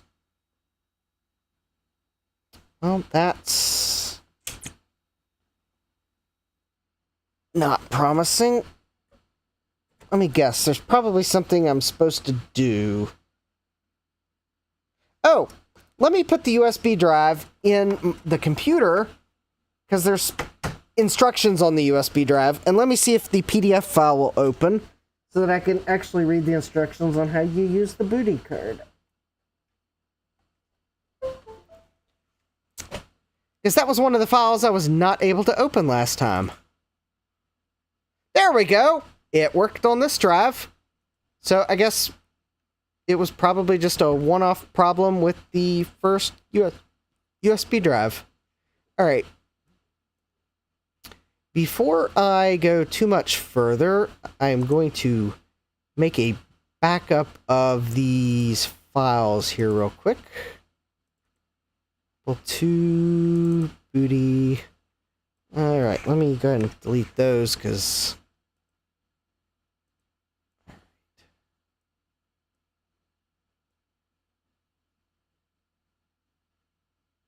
Oh, this USB drive's working much better.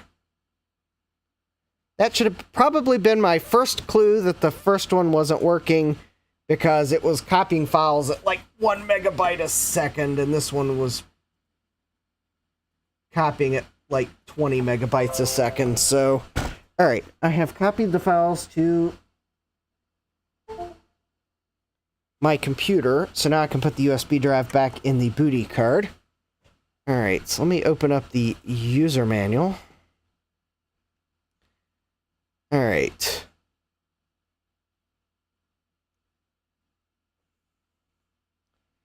Any slot equipped Apple II. Alright, so how do you use it? Plug the USB module into the card. Make sure the module pins are aligned with the connector on the card. Alright, plug the card and turn it on. Must be in the highest number slot. This is the first time you've used the BOOTI card. Oh, should be presented with the configuration utility. If not, you can press the C key. Alright.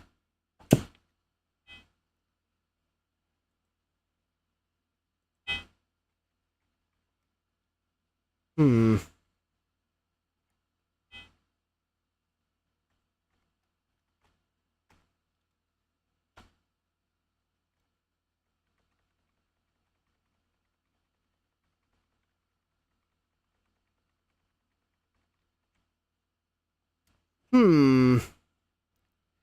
Alright, that is... Okay, what you don't see is... That doesn't seem to be working.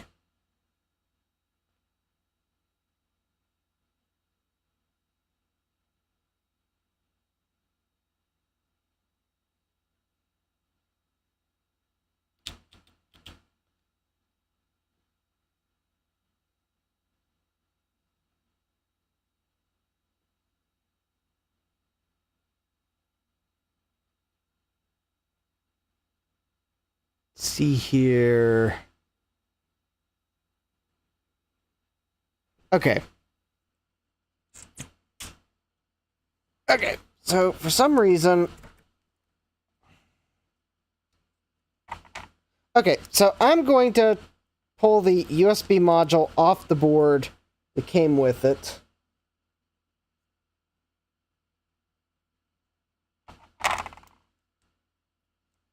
Well, make sure everything is seated on it. And then I'm going to put the module back on.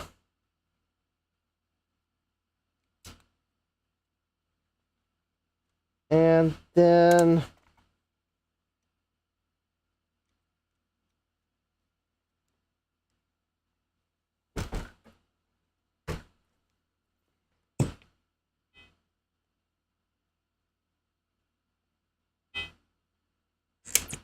Alright, that doesn't seem to be working. Okay, so I'm gonna...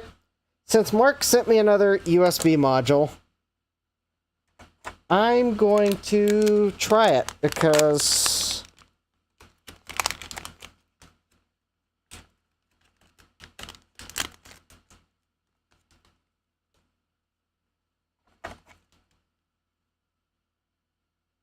something seems to be amiss. Alright.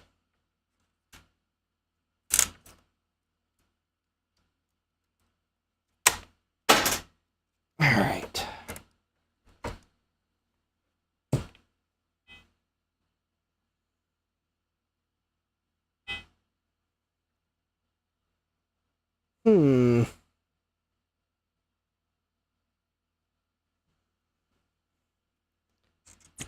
Alright.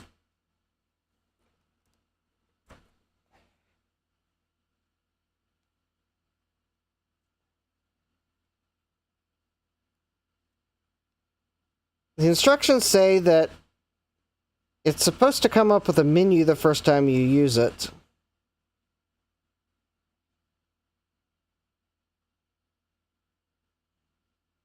Wait, is that on... Oh, wait a minute.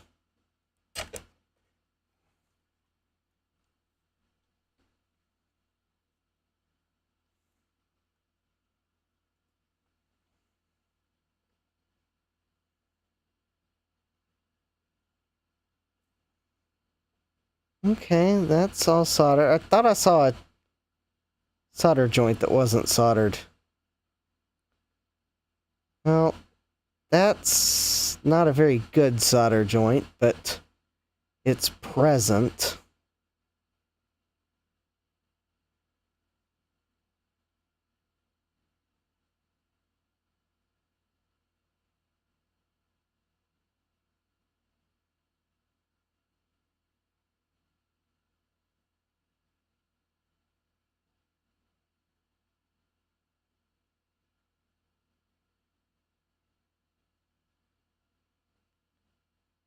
Yeah, there's a few.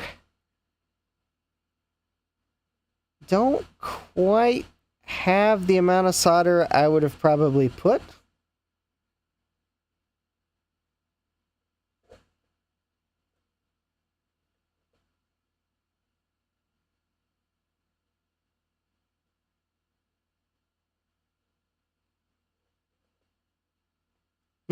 But they do look soldered, so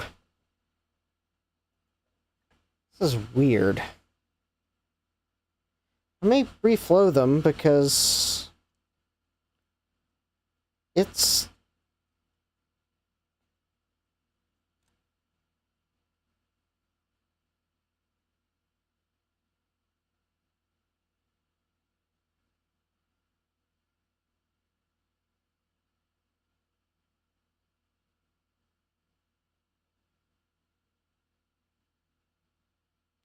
Okay, I'm just making sure that everything's together.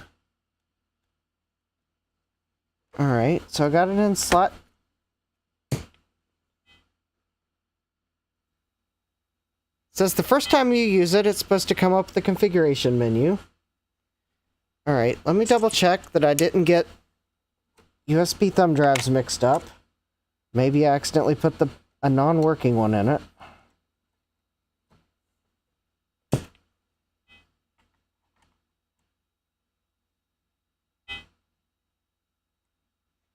Oh.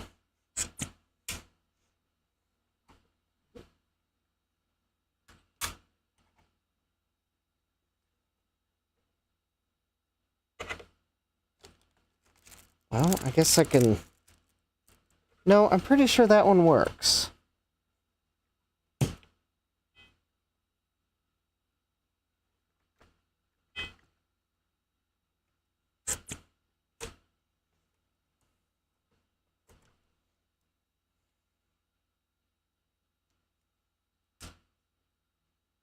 Well, there was a...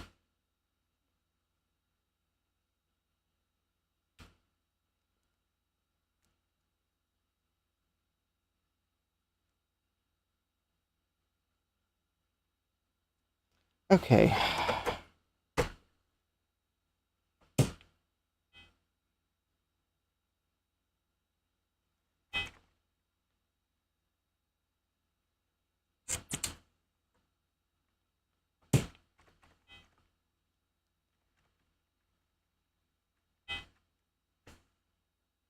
Hmm.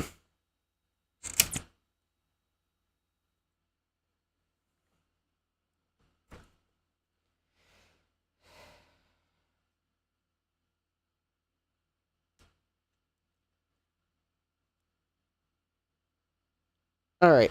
I'm not sure what's wrong.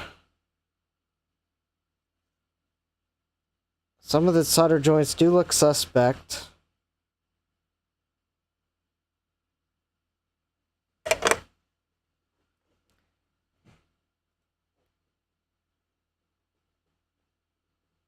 Let me check to see if there's a firmware update.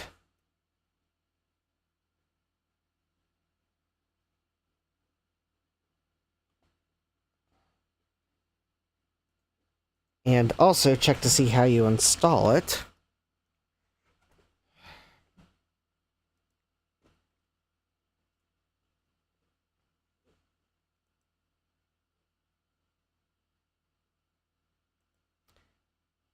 Oh, it's a disk image. Okay. Alright, so we're going to need to FloppyEmu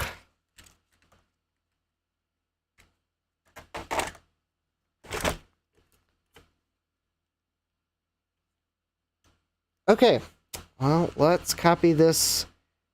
Okay, so what I'm going to do, I'm going to copy the disk image to the FloppyEmu that I just downloaded. It's got the version 2 firmware.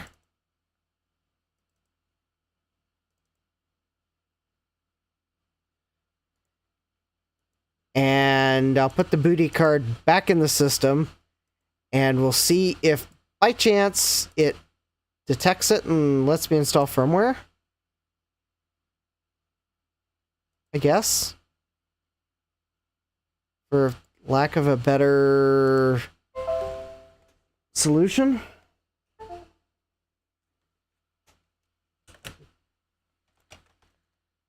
If that's not it, we'll try something else. Okay.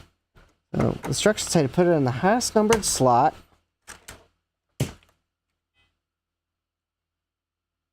Okay. Let me make sure we are in the correct disk emulation mode. We were not. All right.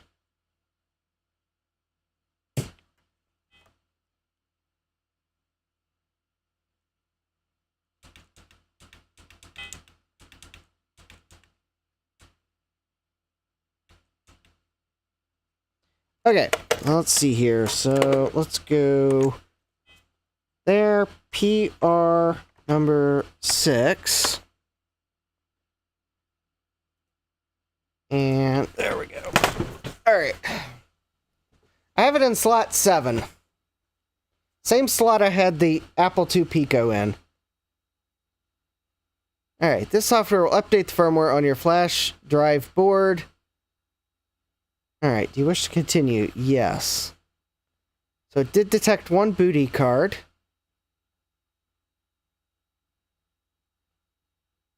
Current firmware, new firmware. Okay to flash. Yes.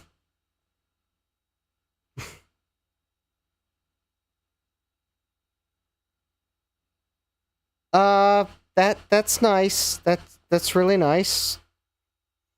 Always nice when you crash out the Wasmon. All right. Okay, we'll try that again, and I'll type a capital Y the next time. Maybe I'll just press caps lock. There we go. Oh. Does caps lock not work? Oh, okay. You wish to continue? Yes. Number cards detected. Alright. Yes.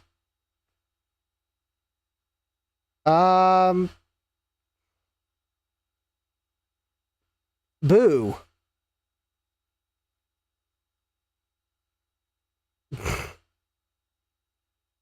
Okay, it does not like something. I could have probably told you that.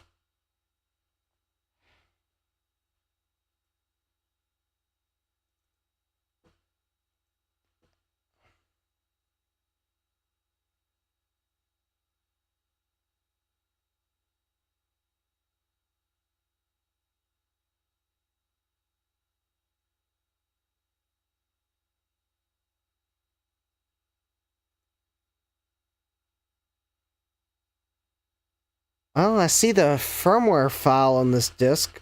Alright, let me extract. I'm going to extract the firmware file from this disk.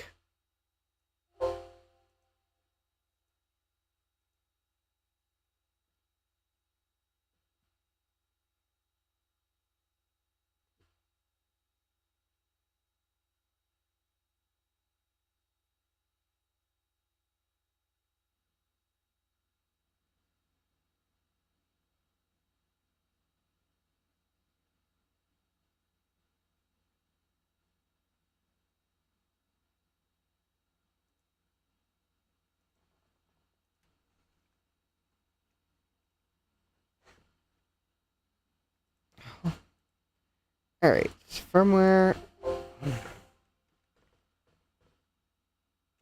.bin.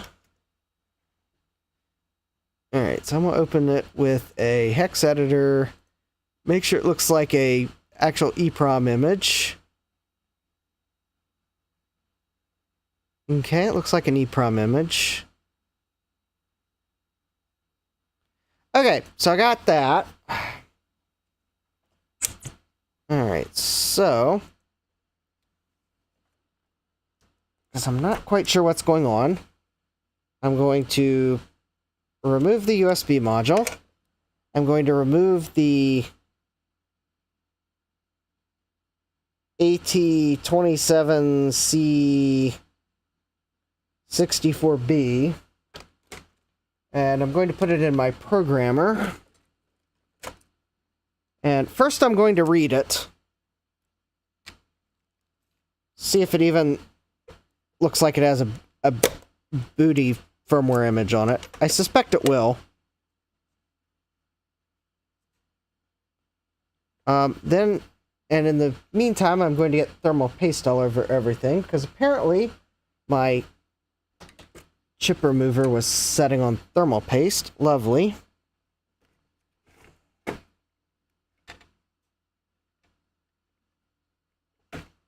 At least I got paper towels.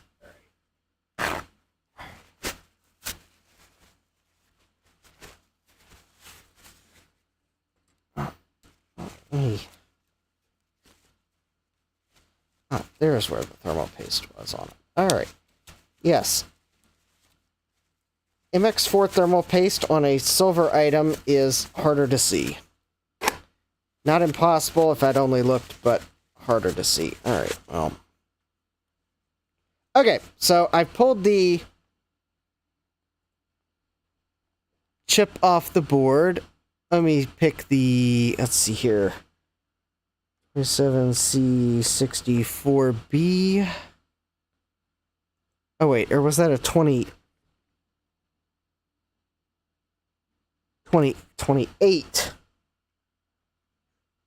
There we go, it was a 28C64B. Alright, so first I'm going to read it. And it did read.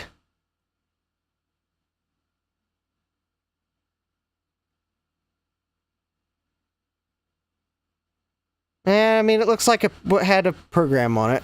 But I'm going to load the binary file it just downloaded. Actually, first, I'm going to save what's on it. So save. Just in case. Downloads. This is going to be BOOTI.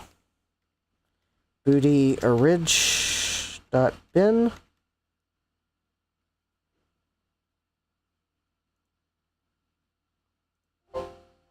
Alright, now I'm going to load the new firmware file that I downloaded and extracted off the floppy image.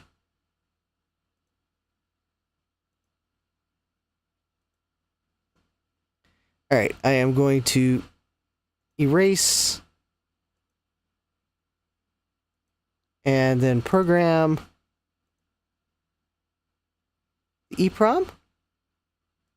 Alright, so now I should have the firmware, the updated firmware. So I will put this back on the BOOTI card, like so.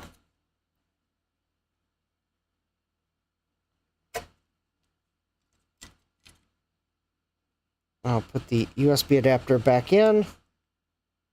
And there's a PAL chip on here. Alright, well, let's see what it does now. I doubt that'll magically fix it, but who knows? Maybe there was something corrupted on the... Oh.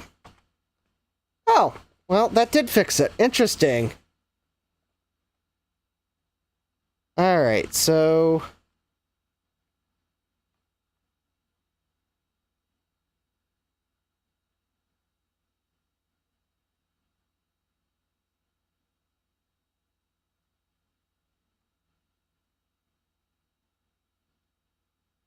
I don't know what the differences between these images are. Yeah, Pump says wild. Yeah, that was wild. I was not expecting that would fix it, but I guess maybe the EEPROM got corrupted somehow.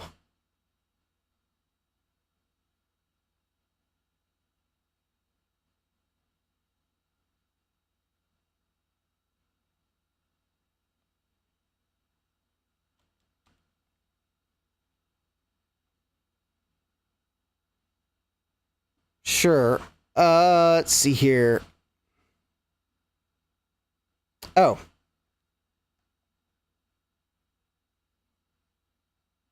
Oh yeah, that's probably fine. Well, we'll just use the ProDOS. Oh hi Jack, welcome. How's the Pico? The Pico works. I was badly playing Arkanoid, but it did work. So I thought I would go to the BOOTI because Mark at MacEffects sent me a couple parts to try to get it to work. I think I will try the original USB adapter just now that I've got the firmware working to see if maybe it was the firmware the whole time. Although the USB device that was in it was bad. So, yeah, there was Arkanoid. I'm bad at it. It could be the latency. I have no idea what this menu is.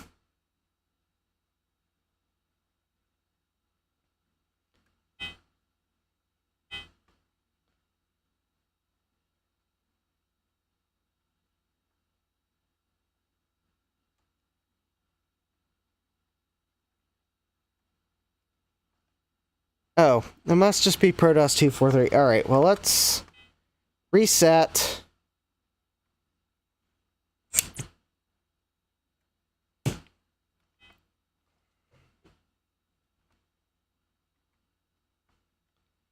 All right, so let's blank that. How about we will do that, and then we will exit, because everyone likes a good total replay.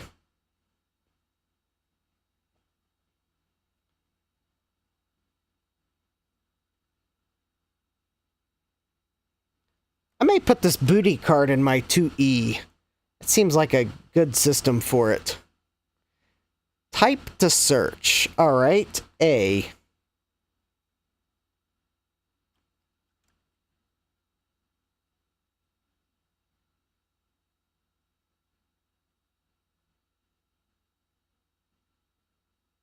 Wait a minute, what's the one that Adrian's always playing?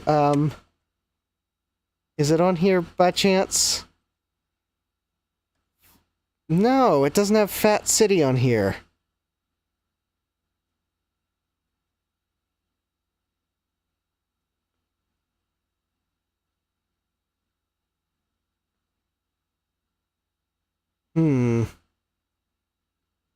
Does it have Oregon Trail? No, it does not. Oh, this must be,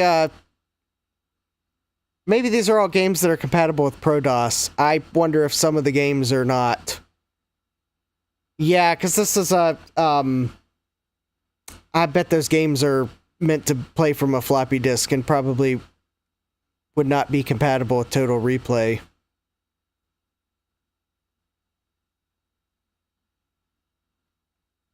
Mario Brothers.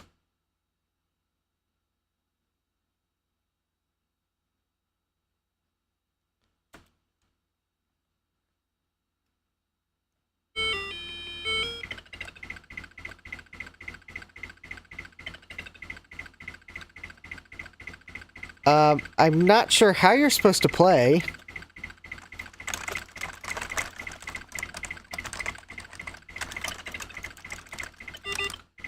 Oh, I actually managed to get it to do something.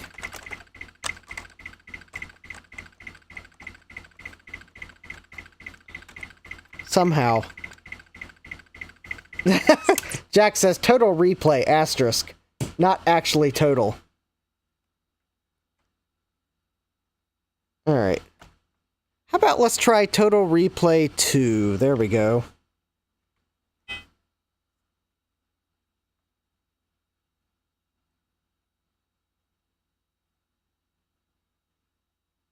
Alright, maybe it's got some fun games. Flight Simulator.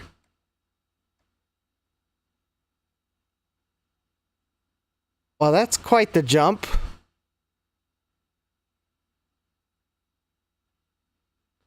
Well, this one definitely didn't have Fat City on it.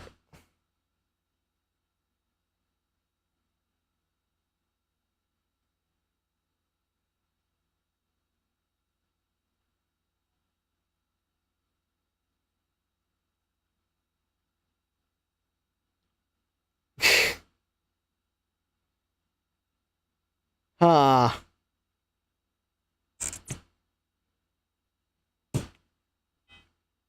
Yeah, I think the BOOTI seems like it'd be more suited for the Apple IIe than...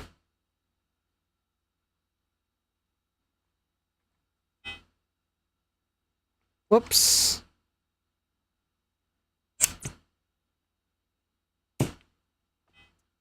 Hit the wrong key. Alright, so let's... There we go.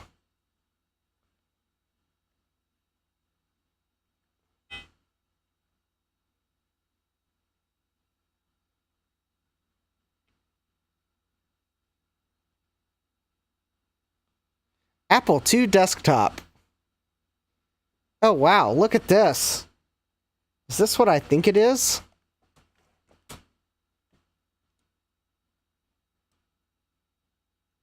Is this the desktop that's like using the text characters? Apple II GS ROM 1 ProDOS 2.4. Ha! Oh wow, that's cool. It actually sees a BOOTI block device in slot 7. Yeah, I don't know.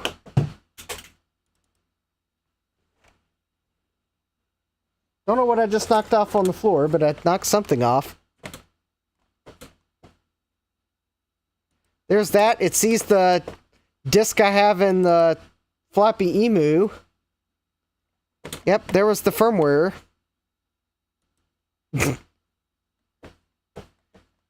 Capcom says, this is a graphics mode, but yeah, it's old school.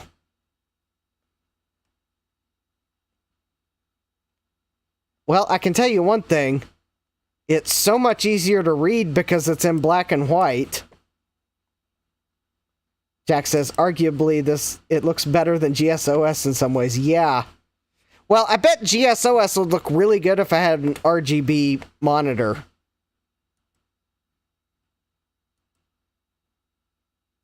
I don't have an RGB monitor for my 2GS.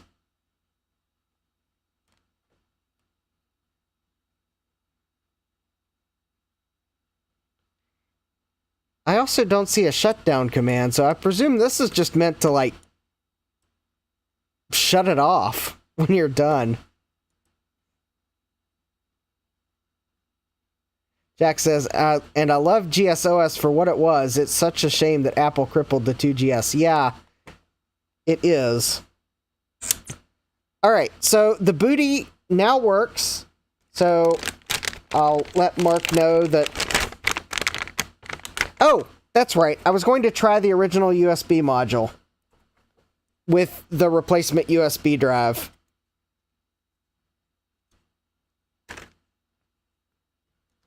Because I bet the problem was the firmware and the USB disk that came with it.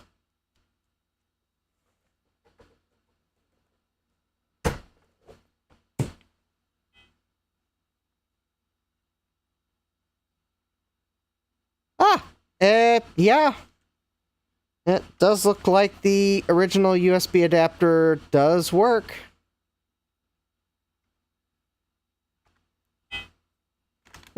Interesting. Well, I'll hold on to the spare as a spare in case the original one actually stops working. I will hold on to the spare flash drive as well. The original flash drive that I had trouble with, I will toss. There's really no need to keep it because something was wrong with it. I am going to pop it in my computer just to make sure that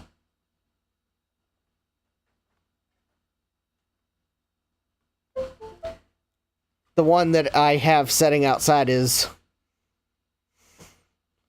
that's not in the BOOTI is really the one that's having trouble, and considering Windows took so long to read it, I believe... Oh, yeah. Okay. Confirmed. The one that is in the Apple IIgs is the new USB drive. The one that I just stuck in my computer to confirm it was bad is definitely the bad one because I couldn't open the PDF file. And actually, now that I've seen what the drive should have had, the file name was wrong on the PDF file that was on this drive. So, all right.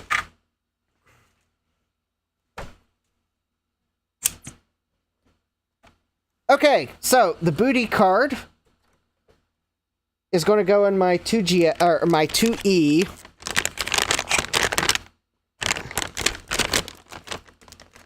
Jack says 640 by 200 with 16 colors.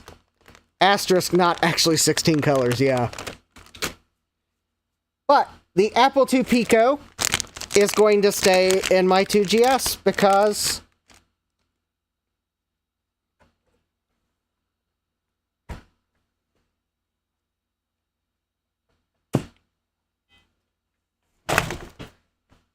I mean, look at this. It just boots GSOS so fast. Alright, we'll eject that disk there.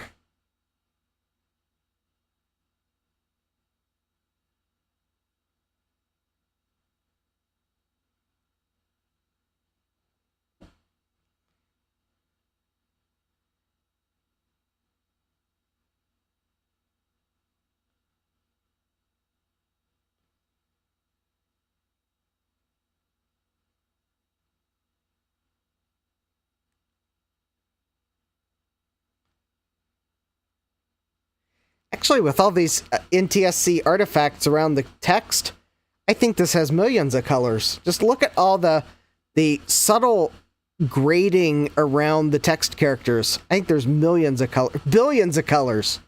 See, billions of colors on the screen right now. Asterisk.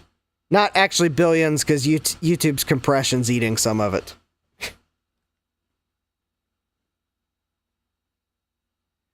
Gutbomb says, the unfortunate part with the A2 Pico is that you can't use it as two cards at once.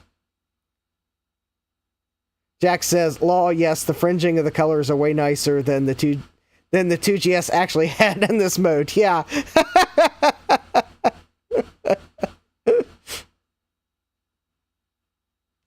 Well, Gutbomb, the thing is, the A2 Pico probably draws so little power. What's having a couple cards in it other than... I mean, it is like, I think, $55. Yeah, Gutbomb says, so you can't use it as a disk emulator and as the 80 card at the same time. Yeah, unfortunately. But at least for my 2GS, I just need a disk emulator. So, yeah, that is really cool. Jack says, A2 Pico 2.0 with a ribbon cable and card edge connector to take up multiple slots.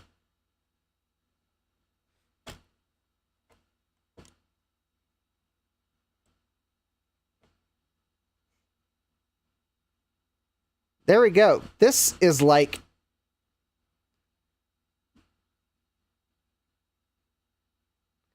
I've been trying to decide which computer I want to take to the meetup this weekend, and if I had an Apple IIgs monitor, I would probably take it. Although, maybe I might just take my 2GS anyways, and an Oregon Trail disc, and...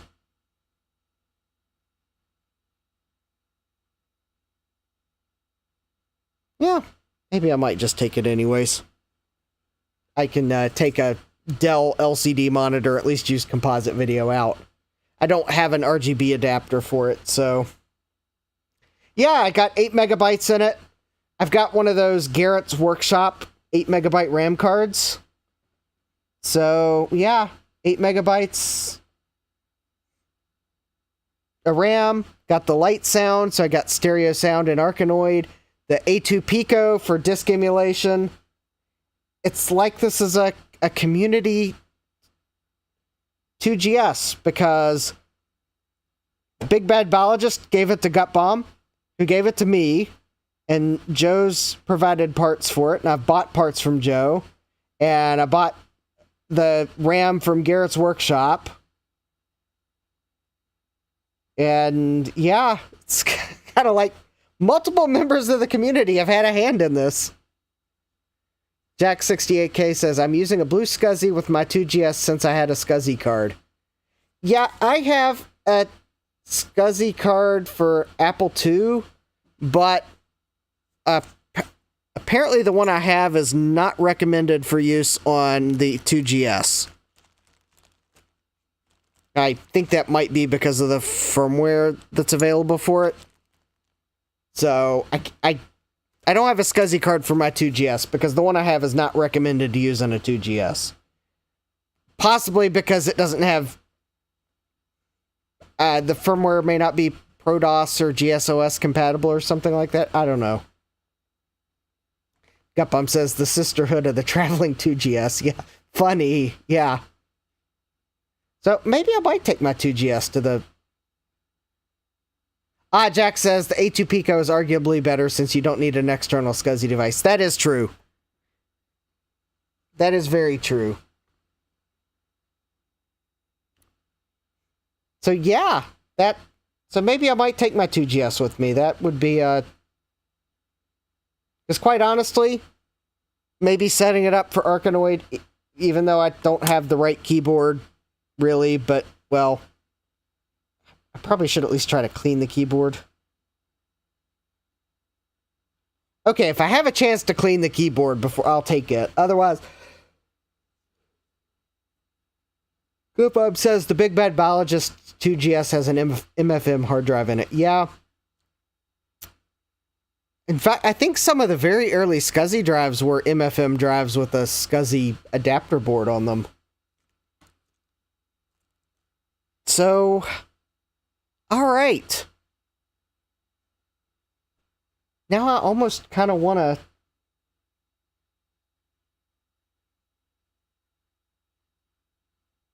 Okay, so once again, thank you, Joe. If you're lurking or happen to watch us later, thank you for the A2 Pico.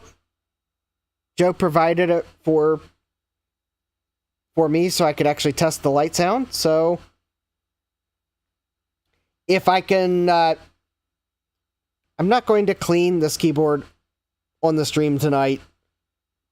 But if I can have a chance to clean it so it doesn't look totally grubby, I'll take the 2GS with me to the meetup. I think that would almost be appropriate to take it and kind of show off some things.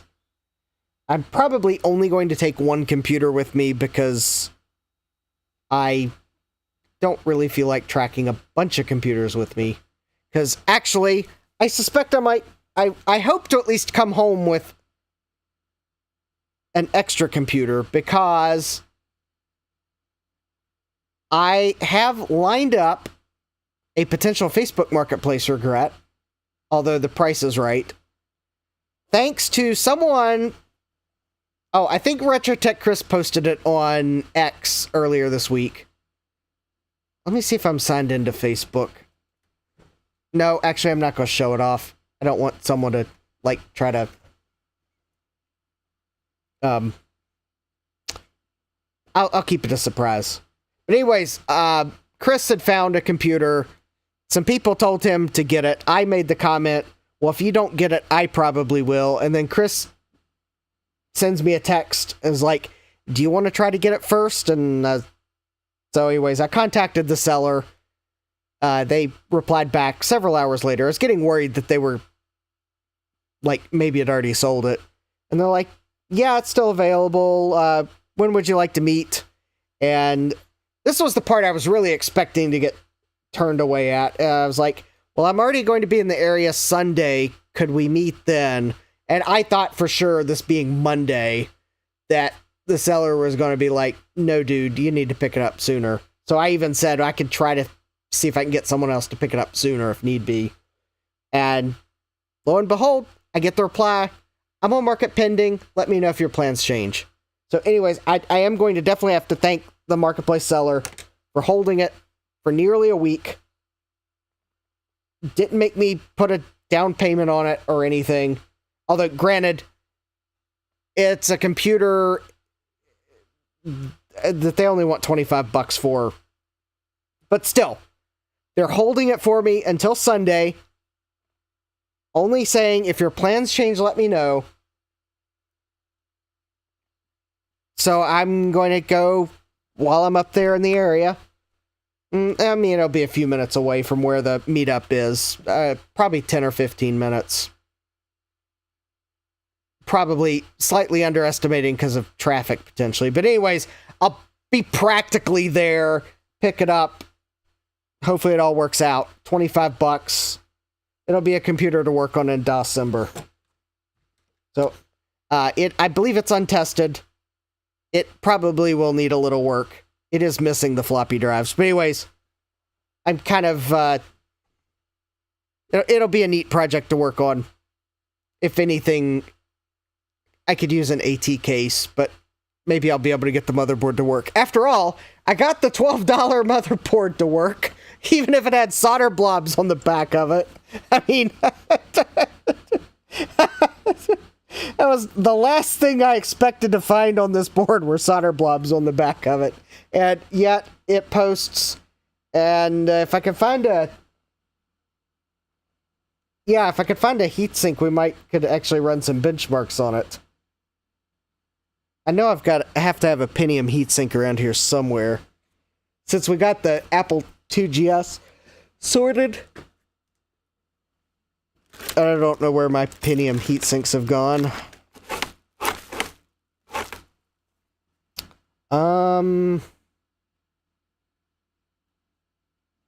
Jeremy says, I'm watching a Commodore PET 2001 on eBay in Illinois near Iowa that they have lowered the price at least twice now. And it doesn't have that original style keyboard that I hate.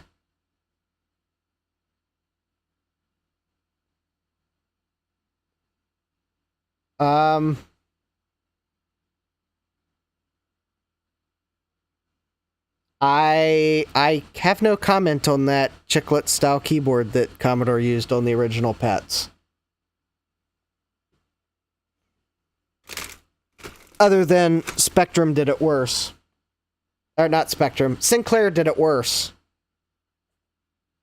Why make it a chiclet keyboard when you can make it a membrane stuck directly to the PCB?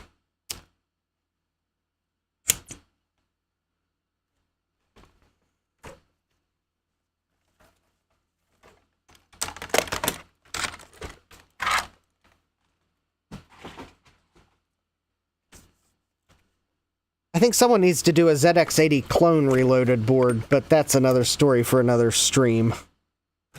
Alright, so I think this 2GS is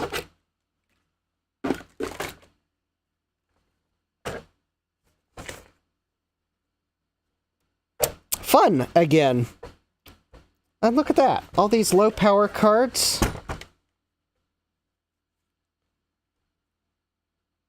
Jeremy said, I tried typing on that OG keyboard and my fingers were too big for it.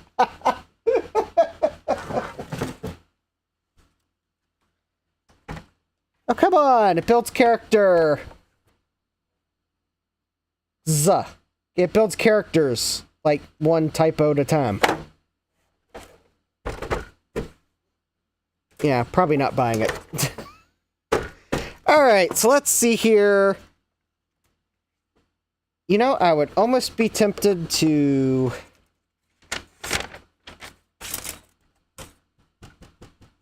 If I could...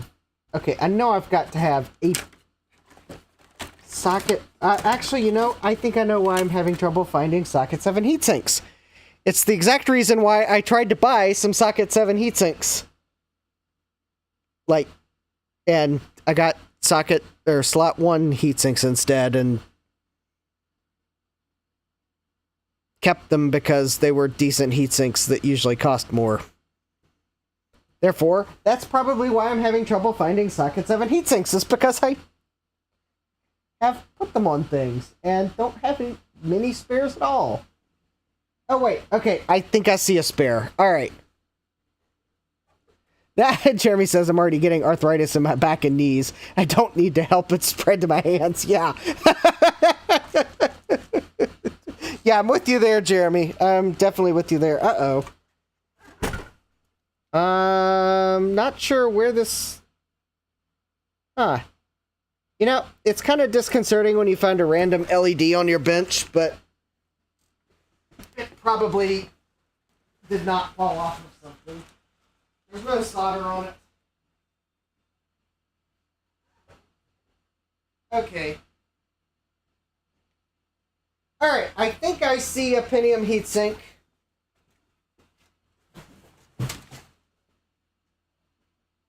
And you set these boxes where I can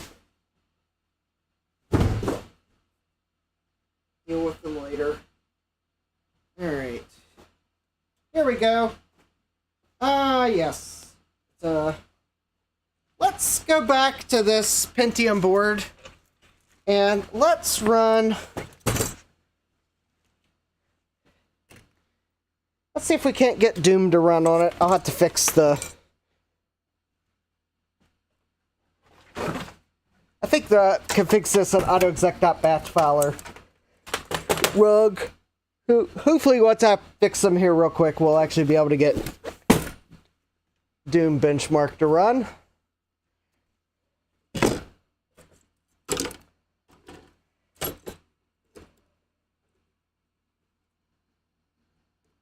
Oh yeah, also, there we go. Well, it's not the best heatsink, but at least it'll work.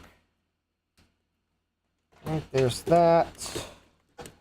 Plug power back in. I'm also going to grab a slightly better video card since I know the board works now. Alright, there's that.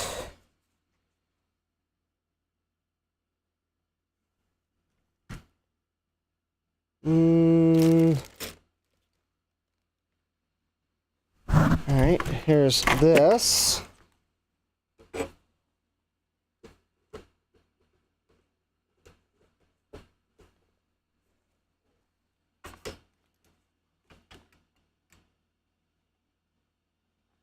Alright.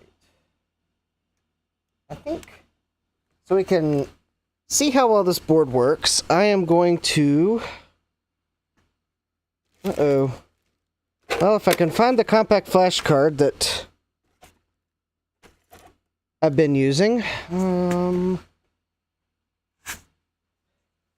Oh, actually, you know, I know what we can do. How about, instead of trying to do that,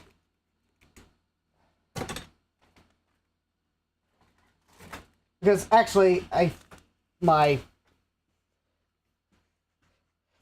DOS install on that compact flash card is iffy.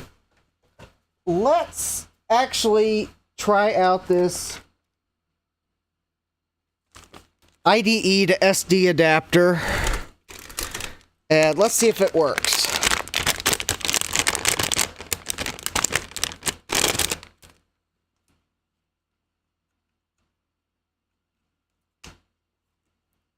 I don't normally like these adapters. It's just something about adapting that if I've got working compact flash cards, I almost prefer to use the compact flash cards. Because you can just plug them. Because basically, you plug them into IDE and they work or they don't.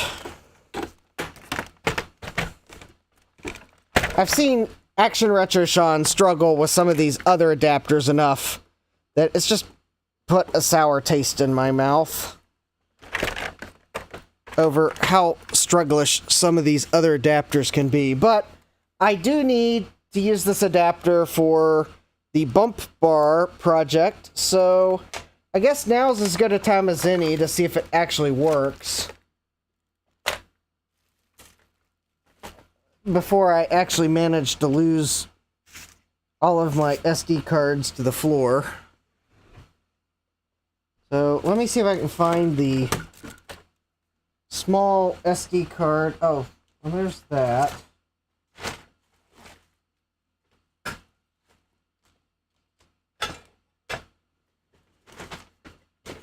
Alright, hold please.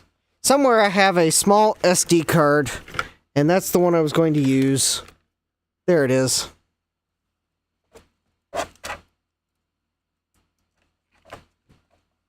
Alright, so I got the adapter, power.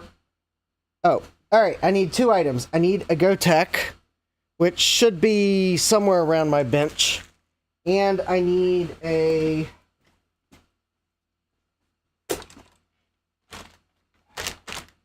video card.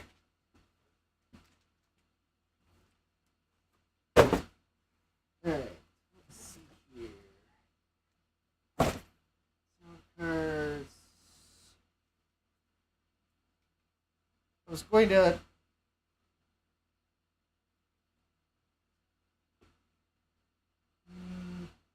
Alright, let me find a Gotek and a nice PCI video card.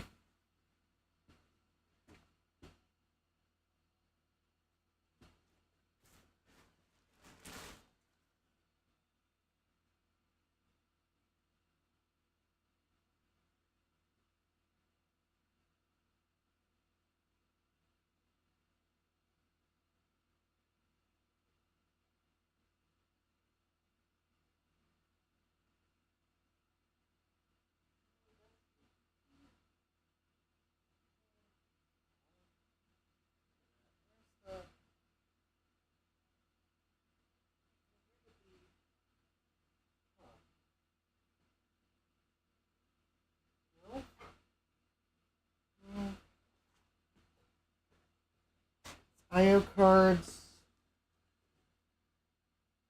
That's not it. Oh, actually. Oh, well, that's annoying.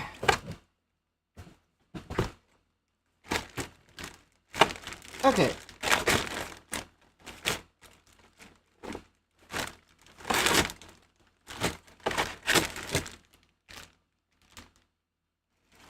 Alright.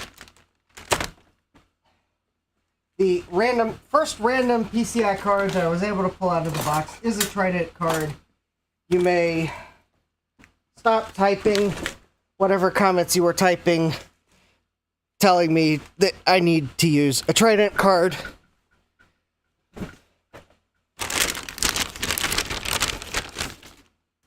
Now, oh, it is marked as a marginal card, so alright, well, we will use it if I can get it to post. I've marked it as marginal for contacts needing intensive care. Alright, I'm still trying to find the Gotek.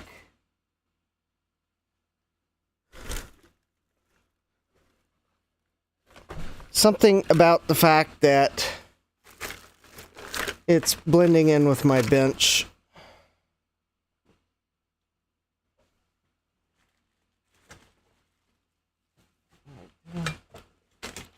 That and that and that. Let's see here.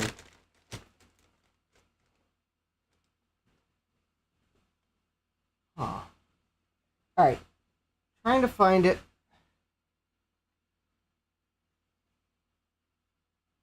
Okay, trying to remember when I last used it.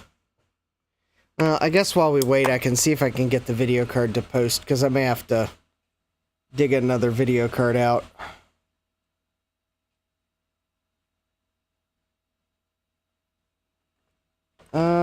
Nope. I believe this one is going to be non-cooperative.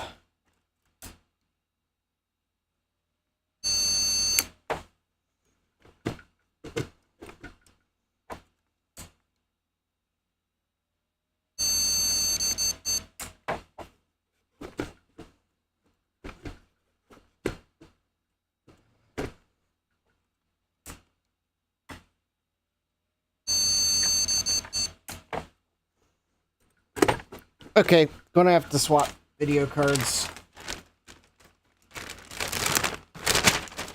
Alright, let me see if I can pull one out of the box that's not marked marginal.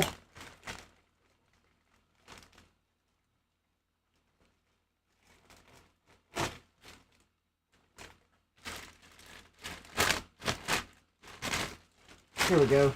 This one is not a marginal card.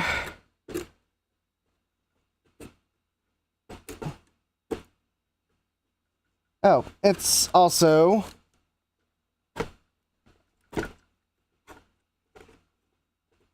too long to fit in most of the PCI slots. Alright, well,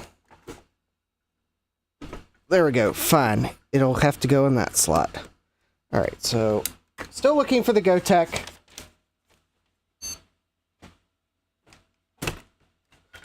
At least make sure that we get a post. Oh.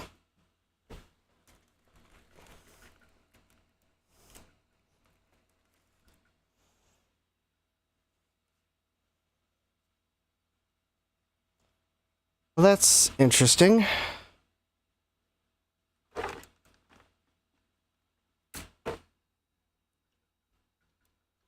Well.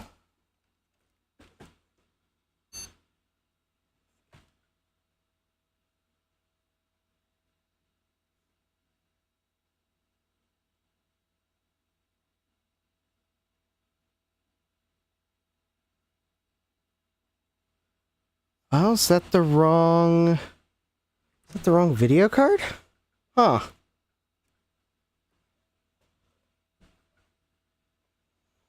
Well, that's weird.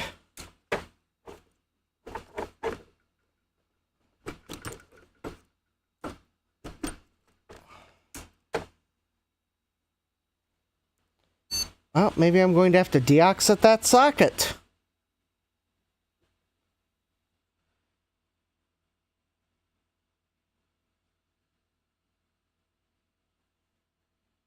Wow, that's really weird.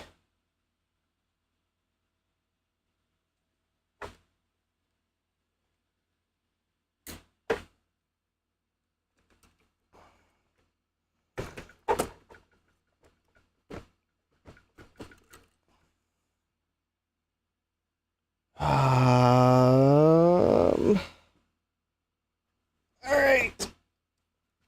I have a new can of contact cleaner. Alright. So, I'm trying something different. This is WD-40 Specialist Contact Cleaner, quick drying.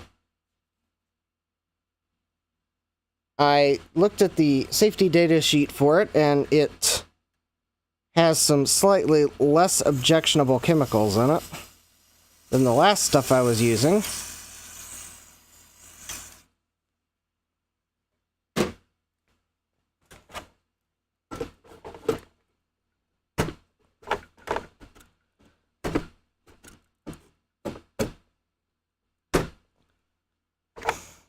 It's the same stuff that I think CRG uses. I have some name brand deoxit, but it's the stuff you're supposed to, like, put on and wipe off, so I don't really want to drip it in the socket.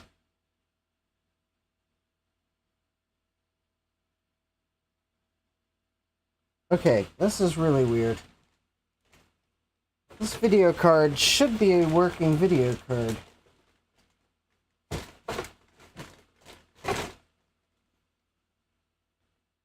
And I am not...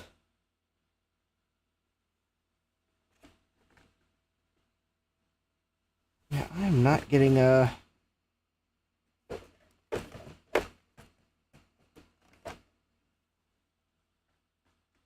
Alright. So let's pull the PCI card out.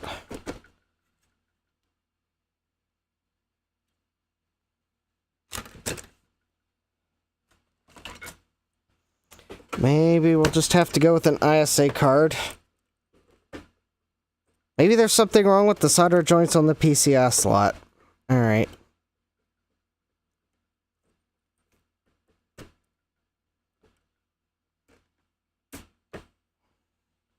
Alright, let's see if we get a post. There we go. That's actually posting. Fine, we'll just use a ISA card for now. I still need to find the GoTech though.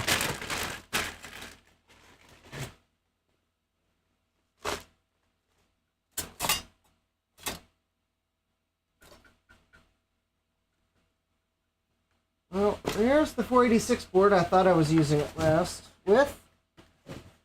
And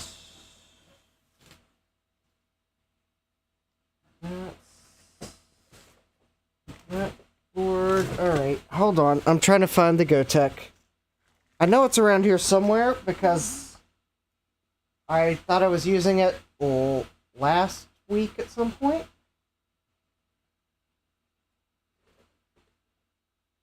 I found a floppy cable. There's the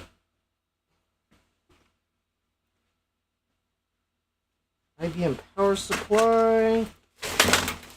Let's see, this is the PS2 keyboard.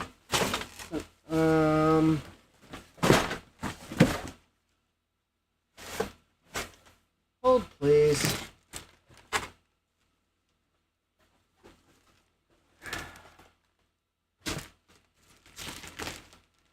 Oh, that's an XT board.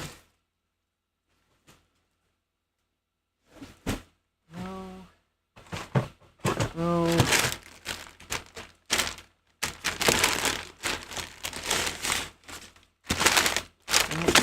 Not there. Alright, hold please. Still trying to find the GoTech. I apparently have...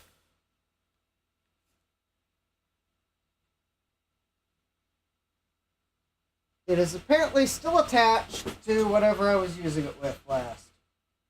Because that's usually where I find it when I can't find it. It's probably still attached to the controller card that I used it with. Alright. Hold please.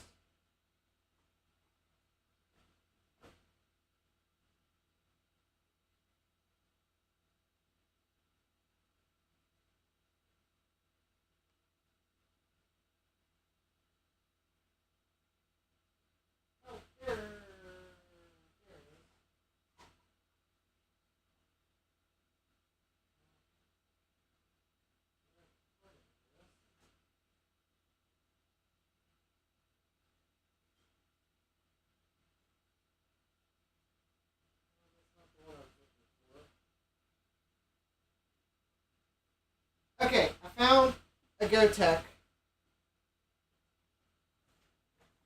I don't believe it was the one I was looking for, though, because there's no USB thumb drive inserted into it. Why does it say Pentium S? I don't know. I don't know why it says Pentium S.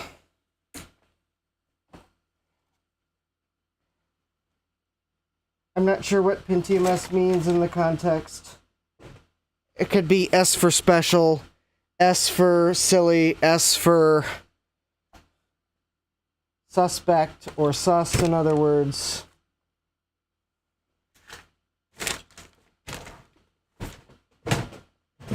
It probably just has something to do with the revision of it. If I had to guess, I'd have to look up what Pentium S was, and then I could probably give you a more concrete answer. But instead, I'm trying to find the USB device that goes to the GoTech that I managed to find, because I didn't find the one I was looking for, because the one I'm looking for will probably not make itself known until I actually find a floppy cable to plug this in, and then I'll probably find the one I've been looking for, which probably has the thumb drive inserted into it. And no, cleaning my workbench would not help because I would still manage to misplace it. Or something else.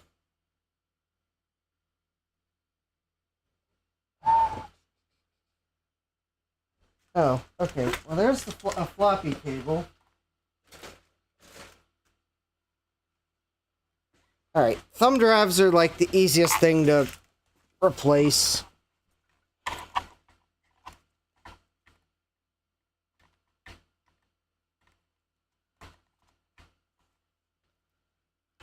the thumb drive usually lives on my bench, so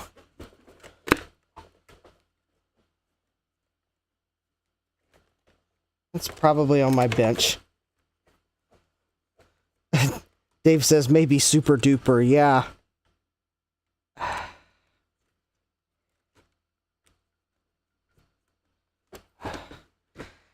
Pentium S might be the like refresh of the Pentium silicon that can clock faster than like the original Pentiums, but is not MMX. Because I think if it was an MMX, it would say Pentium MMX. So I have a feeling it's like a revised stepping that can clock faster. If we really look to see what Pentium S was.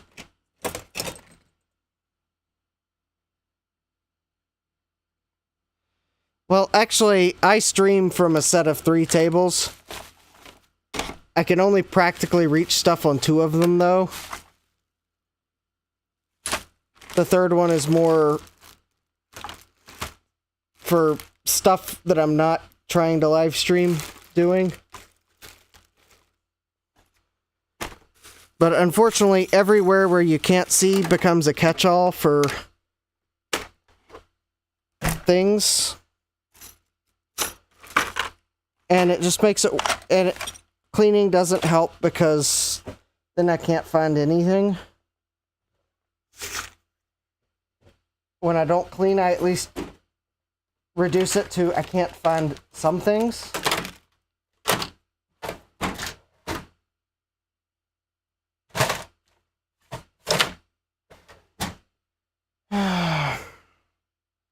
Seriously, I would get neon-colored thumb drives if I thought that would make it more obvious where they were on my bench. But sadly, I have figured out that neon coloring does not help.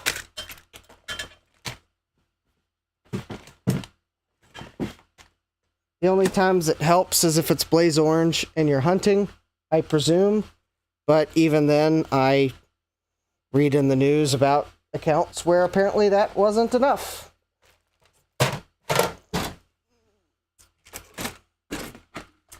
Or people just weren't paying attention at all. It also could be that too.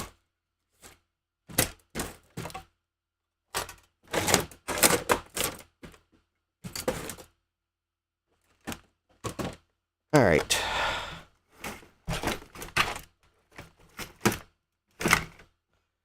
All right, I am still trying to find the GoTech or the thumb drive. And I can find neither.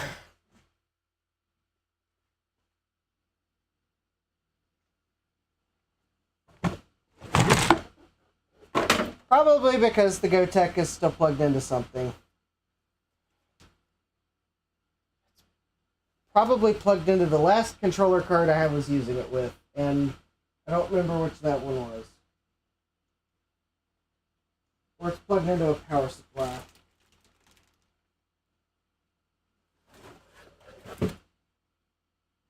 Well, there's the power supply I was using it with. Okay.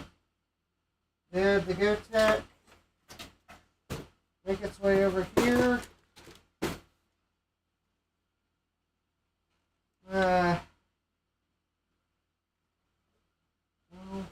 Alright, hold please. Oh, it's like 10 till. Okay, so maybe... Well, maybe this is where I'm going to have to draw the stream to a close, because Jack says, my entire project room feels like a catch-all. Yeah, I don't see where the thumb drive has migrated to. Oh! Update. I now know which the last computer I was using the GoTech with was.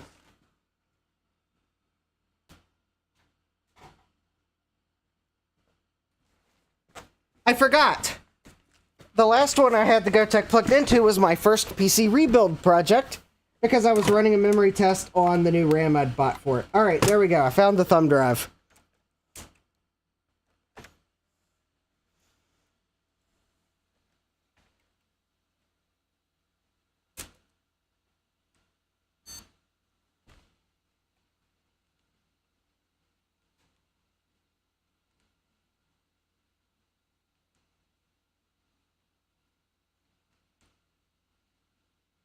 All right.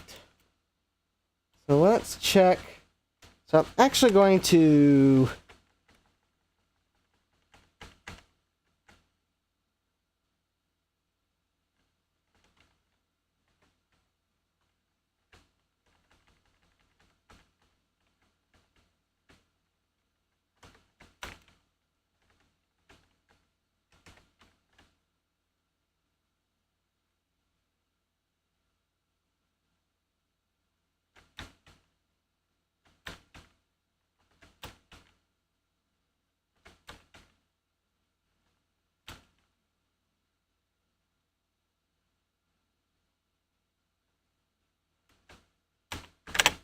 There we go. Yeah, my GoTech was kind of like a no-tech, but now what's a GoTech? Okay, we are using an IIsi video card because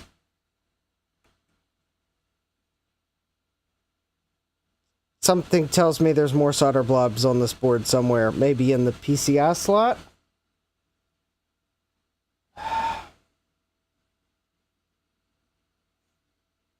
This is like... Because I just found another solder blob that was on the side of the IIsi slot.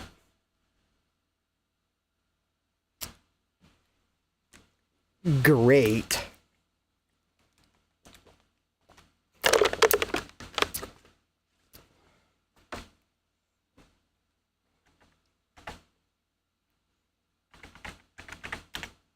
Alright, so let's see about this SD card here. So, display partition information. Ah. It has a DOS partition on it already. Cool.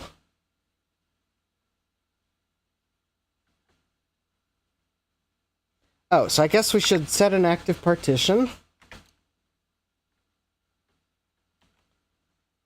And then we'll format it with format. Just to make sure it's actually properly formatted. So I guess this SD to IDE adapter is working. Although it does look like it's actually a SD to CF adapter. Whatever. Hit the... Alright, so let's see here.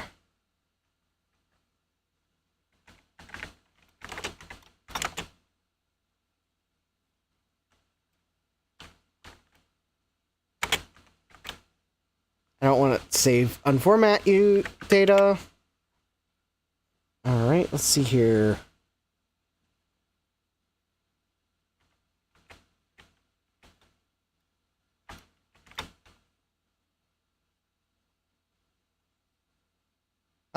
Why does my SD card have 2 megabytes in bad sectors? That's weird.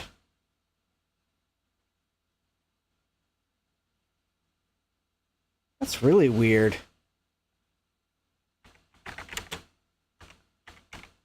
Maybe I should reformat it.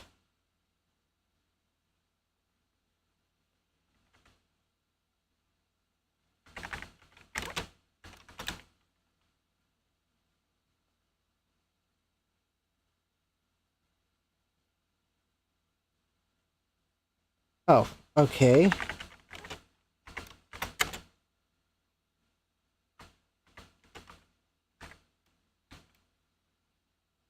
Alright, let's...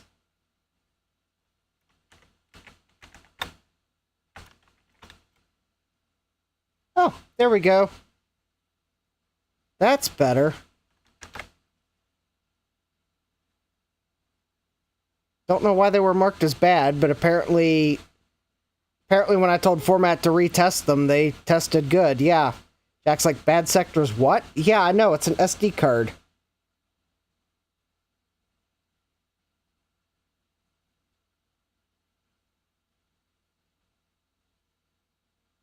And, yeah, it's an SD card, and I have no idea where it picked up on bad sectors to begin with.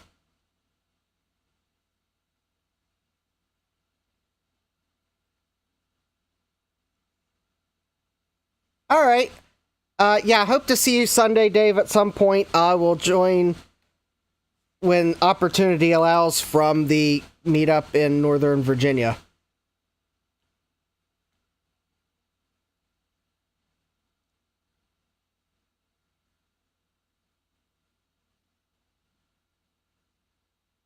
All right, at least I should be able to install DOS.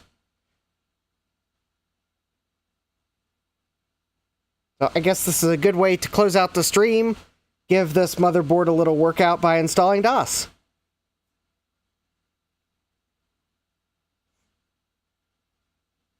This PC Cheaps Extra Solder Blobby Edition motherboard. Maybe if I update the BIOS, maybe more solder blobs will fall out. I have no idea where... I can't tell you why there's solder blobs on it, because that's just weird. Obviously, someone did some rework on something around this board, because that's about the only way that I can conceive this board would have solder blobs on it.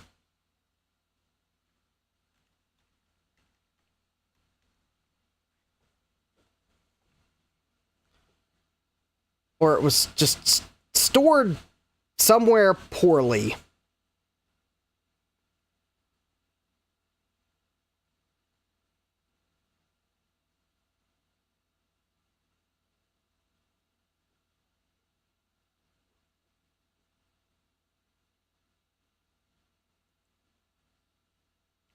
All right. I thought I would try to answer a question that was in the chat officially, if I can find the information on the steppings of the P54C processors.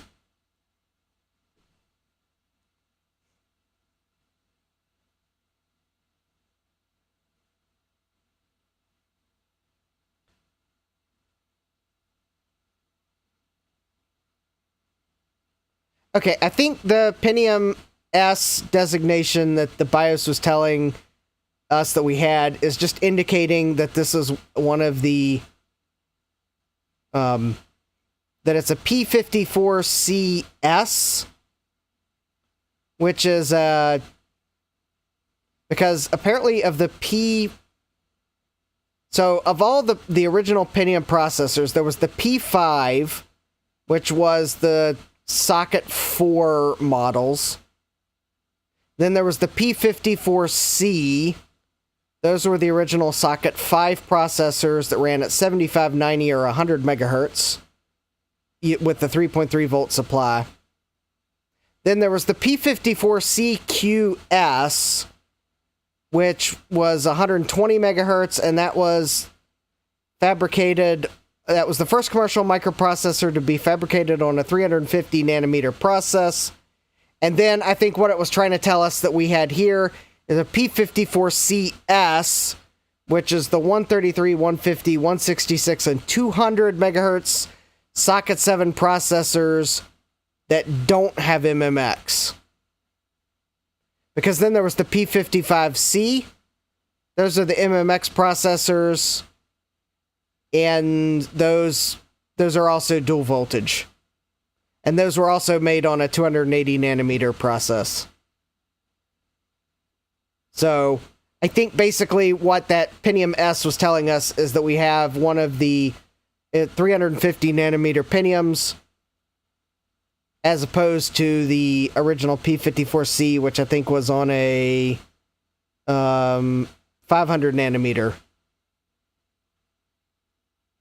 or 600 nanometer. Apparently the industry couldn't decide what it was. It's possible the S meant that it didn't have MMX. But it's also possible that I think when it was released,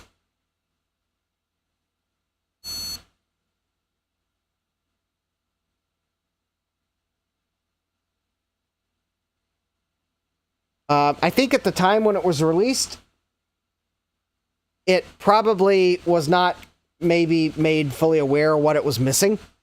Because MMX was apparently like a year later. So it's possible Intel was kind of internally saying, oh yeah, haha, this doesn't have MMX, but it's not ready yet. So no one's going to realize what it's missing. But yeah, that could have been what it was. It wasn't, it was missing MMX.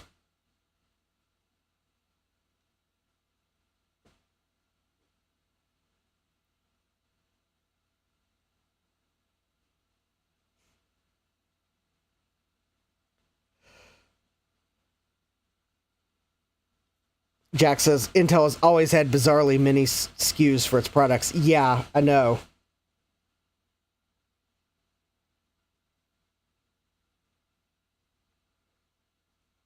I'm just kind of glad my $12 motherboard works.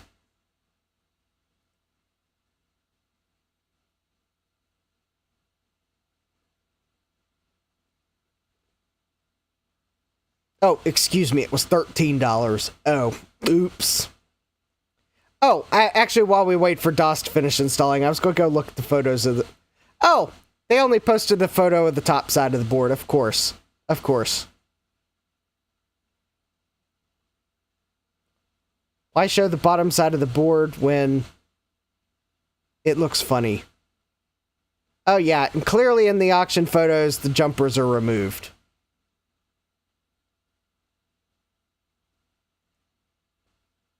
You know, wouldn't it be funny if the someone did rework around this board, shorted something, but possibly not power rails, couldn't get the thing to work,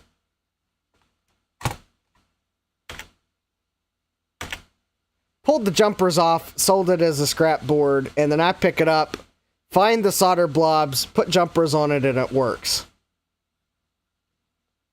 Yeah, Jeremy says, I think the rarest Socket 7 CPU was the Intel Pentium 266 MMX.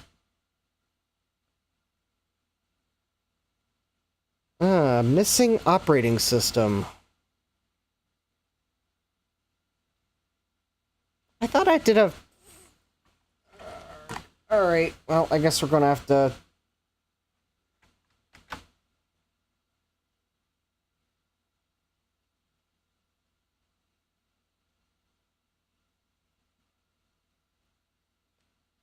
I have seen Pentium 266s show up on eBay, and I am not convinced that any of them are genuine. Or that many of them are genuine.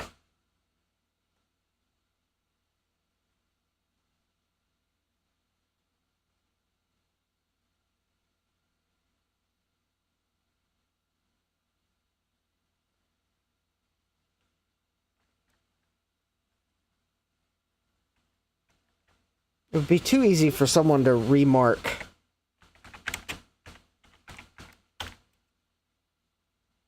Alright, let's see if this...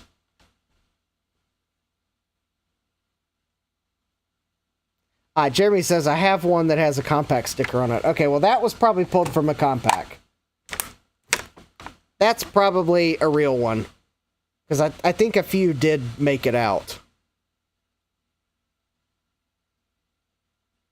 I've seen ones on eBay where something doesn't look right about the markings on them, and I think they're remarked. They've been remarked. Missing operating system.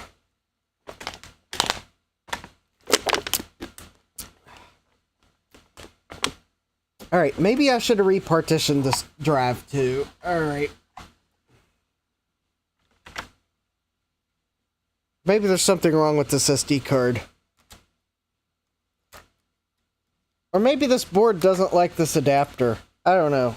More troubleshooting may be required. At least I bought it from Amazon so I can return it if it doesn't work.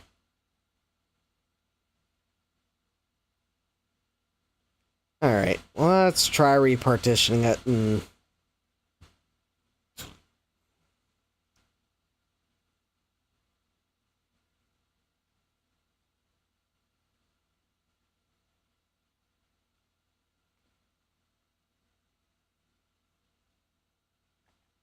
Wouldn't be the first time I've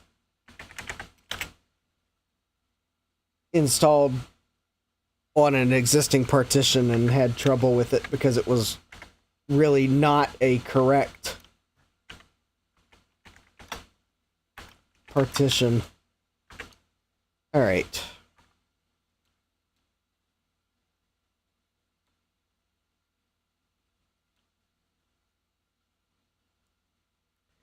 Yeah, it seems perfectly happy aside from the boot issue, and I'm not convinced the boot issue is, like, its fault. Remember, I'm trying to use an SD to IDE adapter, which came with no instructions, and I simply plugged an SD card in that was a smaller card, because I don't have a 2 gigabyte one.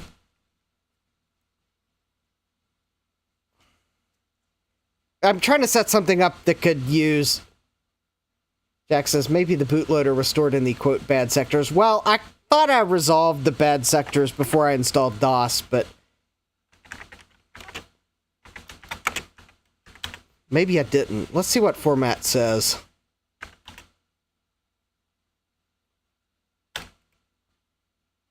Alright, well... you know, maybe I should have done a format /s and just seen if I could boot the... Alright, I'll do that. Also, what version of BIOS is... oh, it's an old version of BIOS, 7497. I may update the BIOS if I continue to have trouble.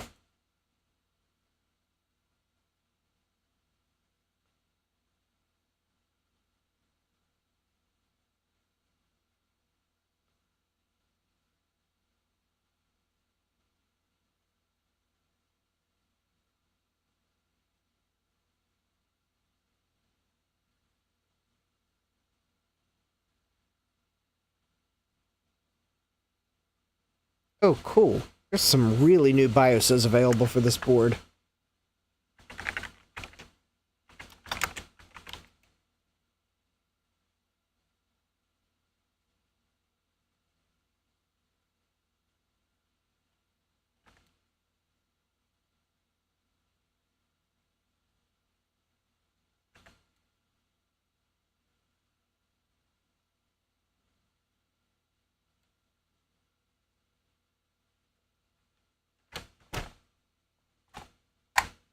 All right.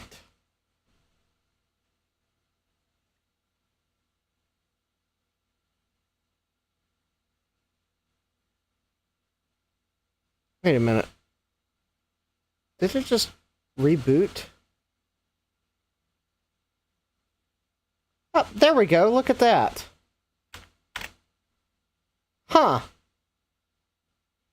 Okay, it must have been partitioned wrong. Oh, and it's almost a quarter after. All right, well, I guess I'll continue trying to get DOS installed later, because apparently the partition that was already on the drive, it was probably badly partitioned. I have a feeling that, however, I suspect one thing about these SD card adapters, you need to actually partition it with F-disk and not rely on its partitioning from another operating system. It was probably partitioned incorrectly for the way the adapter wanted to use it. So I suspect DOS did install, but the boot files were probably not where the system was expecting it. But I do see, though, there is a BIOS update for this board.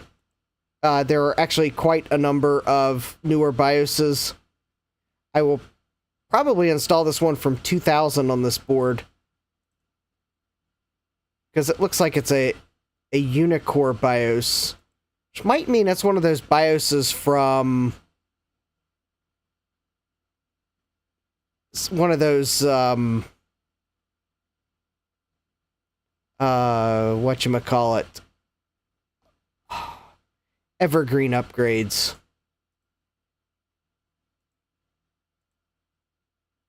That would be pretty cool. Anyways, Oh, Jack says, I love that you have an MOTU 828 Mark II with the original box. I do as well. Yes, there's only one problem with that MOTU 828 Mark II, and it has a power issue. I actually got that from the free pile at the last System Source swap meet. So someday we'll pull it out and try to work on it. I might save it for Macintosh because it is a FireWire audio input, and that'd be pretty cool to fix it and then get it to work with a FireWire Mac. Yeah, Jack says that's probably fixable. There's super solid hardware. Yeah, I'm suspecting it probably has like a blown cap or something in it. It's probably a failed cap or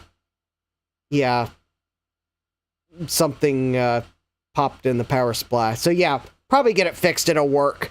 I may save it for Macintosh just because it'd be cool to get it working with a classic Mac.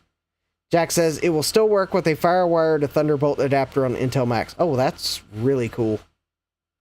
Anyways, all right, so I guess Wheel of Regrets. The $13 motherboard works. The standoffs. It looks like I've got some standoffs for the lunchbox computer. The ADB keyboard doesn't really work, but I bought it for parts. I bought it at a price where I can use it for parts, and there is a part that it might have that I kind of could use if I could find the open source project. The memory, okay, didn't test the memory. I'll have to pull a different board out to test that at some point. Let's see, there was one other. Oh yeah, and then we got the A2 Pico from JCM-1 working. The BOOTI works with a new USB drive and a firmware update.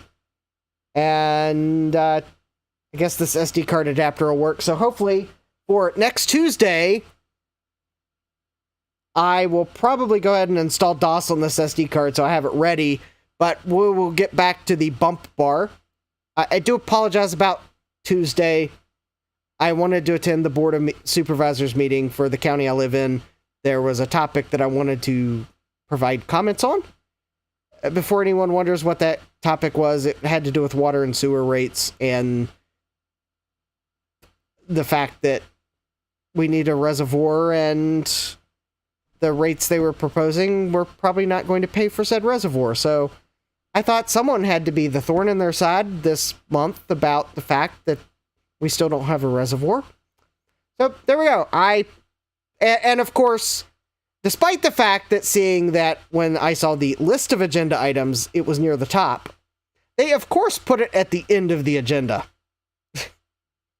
So anyways, yes, next time I have an inkling that I might want to make the Board of Supervisors meeting, I probably just won't schedule a stream for the night that the meeting's on, because I think I've realized that it probably will go to verging on 10 o'clock, and then it will take me 20 minutes to get home. Because, yeah, I got home at, it was 10 o'clock when I got home, but that was walking in the door got home, not then getting things rushing to actually get streaming. So, anyways, yeah, next time I have the inkling that I'm going to go to the Board of Supervisors meeting, I just won't schedule a stream. That'll give me plenty of time, and I don't have to worry about when the meeting ends. Because the thing is, I had trouble trying to do things on YouTube there. I could not get to the live chat because apparently on mobile, for some reason, YouTube was not showing me the chat, and I'm wondering if I would have had to have gone live to then be able to see the chat on mobile. On desktop, you can see the chat even if you're not live, but it looks like on mobile, I'd have to go live before I see the chat. I don't know why.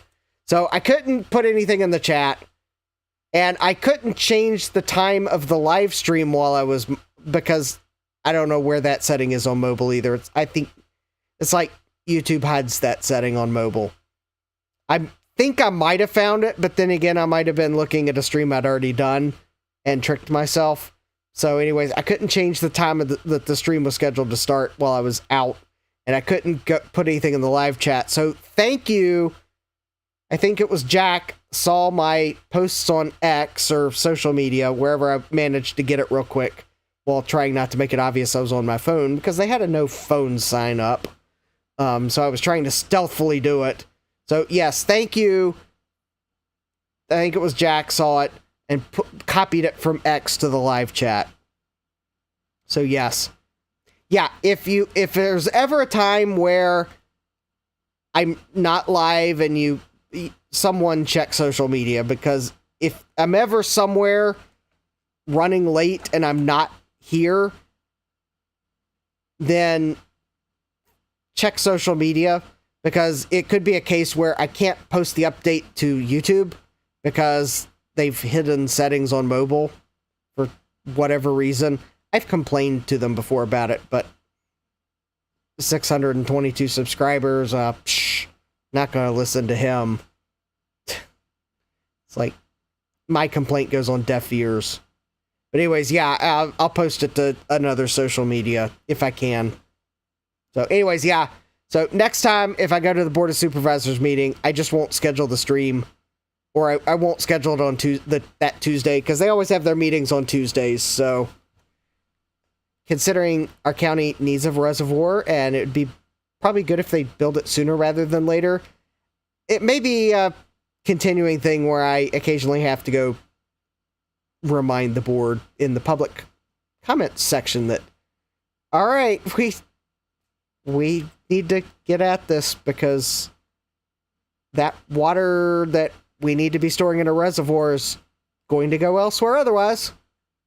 Anyways, yeah, that was the topic. It had nothing to do with technology, okay, so reservoirs can have technology behind them, but in this case, it was not technology related. It was, yeah, these rates aren't going to pay for a reservoir related. Anyways, yeah, Jack says, water. Who needs water? The earth is covered in water. Yes, the earth is covered in water, but the amount of water that we are that the county is legally allowed to draw from the river is more limited than the water on the earth.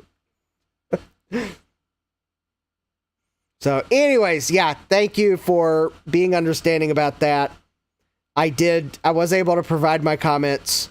There were a couple people in the audience after I turned around after my speaking time. I turned around. I saw a couple people in the audience did positively react. So apparently, and some of them were kind of reacting as I said it well. They may have not agreed with what I said, but at least they were kind of, it's like they were reacting that I said it well, even if they didn't like what I said. But there were a couple people that I could see they agreed with what I said. Because unfortunately, I will say this. When you're advocating that you need to charge more for something than they're proposing, yeah, there are going to be people not liking what you're saying. But I think they also were there were some people probably agreeing yes, I'm glad you brought up the reservoir topic. So, yeah, sometimes you do have to give the slightly less popular public comments when it has to do with, yeah, you know that thing that you've been planning to do for at least the past 20 years? Yeah. And yes, if literally the initial plans for the reservoir the county has been saying they're going to build are 20 years old. So, not an exaggeration. Fun fact, if they'd built it 20 years ago, it would have been $20 million. If they built it to those same plans now, it'd be like $75 million. So, yeah, there's that. Jack says, hopefully they agreed, and because people need to understand what's coming in the next several decades. yeah, seriously. Seriously. And the thing is, I did make sure I tried to have some data, so I did even bring up the letter that the Virginia Department of Health had sent the county, because apparently they're involved in like licensing of water draws from rivers, and they'd actually sent a letter to the county 2 months ago about how we were at 80% draw from the river for 3 continuous months. So yeah, I brought that up too. So if you're wondering why I thought that I needed to provide comment on the reservoir, it was probably that letter that drove me, that was the push from, yeah, I'll let other people provide comments, to I'm going to go to the meeting to provide comments. It was that letter from the Virginia Department of Health. That's the one that caused me to say, when I saw the agenda and that water and sewer was on the agenda, that was actually the push that made me go to the meeting, was that seeing that letter that the state had sent the county. So if anyone's wondering, yeah. So that was the push that made me go. And at least you know, if I go again to the Board of Supervisors meeting, unless I say otherwise, you could probably safely assume it probably has something to do with water. So, anyways, now that you know why I went to the county Board of Supervisors meeting, Jack's asking, was anyone on the board advocating for the reservoir? Yeah, one of the board members actually was trying to point out with data what it would actually, what the rates would need to be raised to pay for the reservoir at the current estimated cost. Jack says, maybe I need to run for county board. Well, let me put it this way. There are things that push people to run for elected offices, and if the county continues to not do it, that quite honestly could be a push. Now, when the next board election is for the district I live in, because the county is divided up into districts, and I would have to either run for the at-large position or the one for my district. Now, that I don't know. Is that next year? Is that in, I guess, 2 years after that? Or is it 2 years after that? I would have to go look at when each of the positions get elected. But anyways, yeah. Jack says, good for you, Justin. Yes, that would be one of those things that would be a push that if I basically,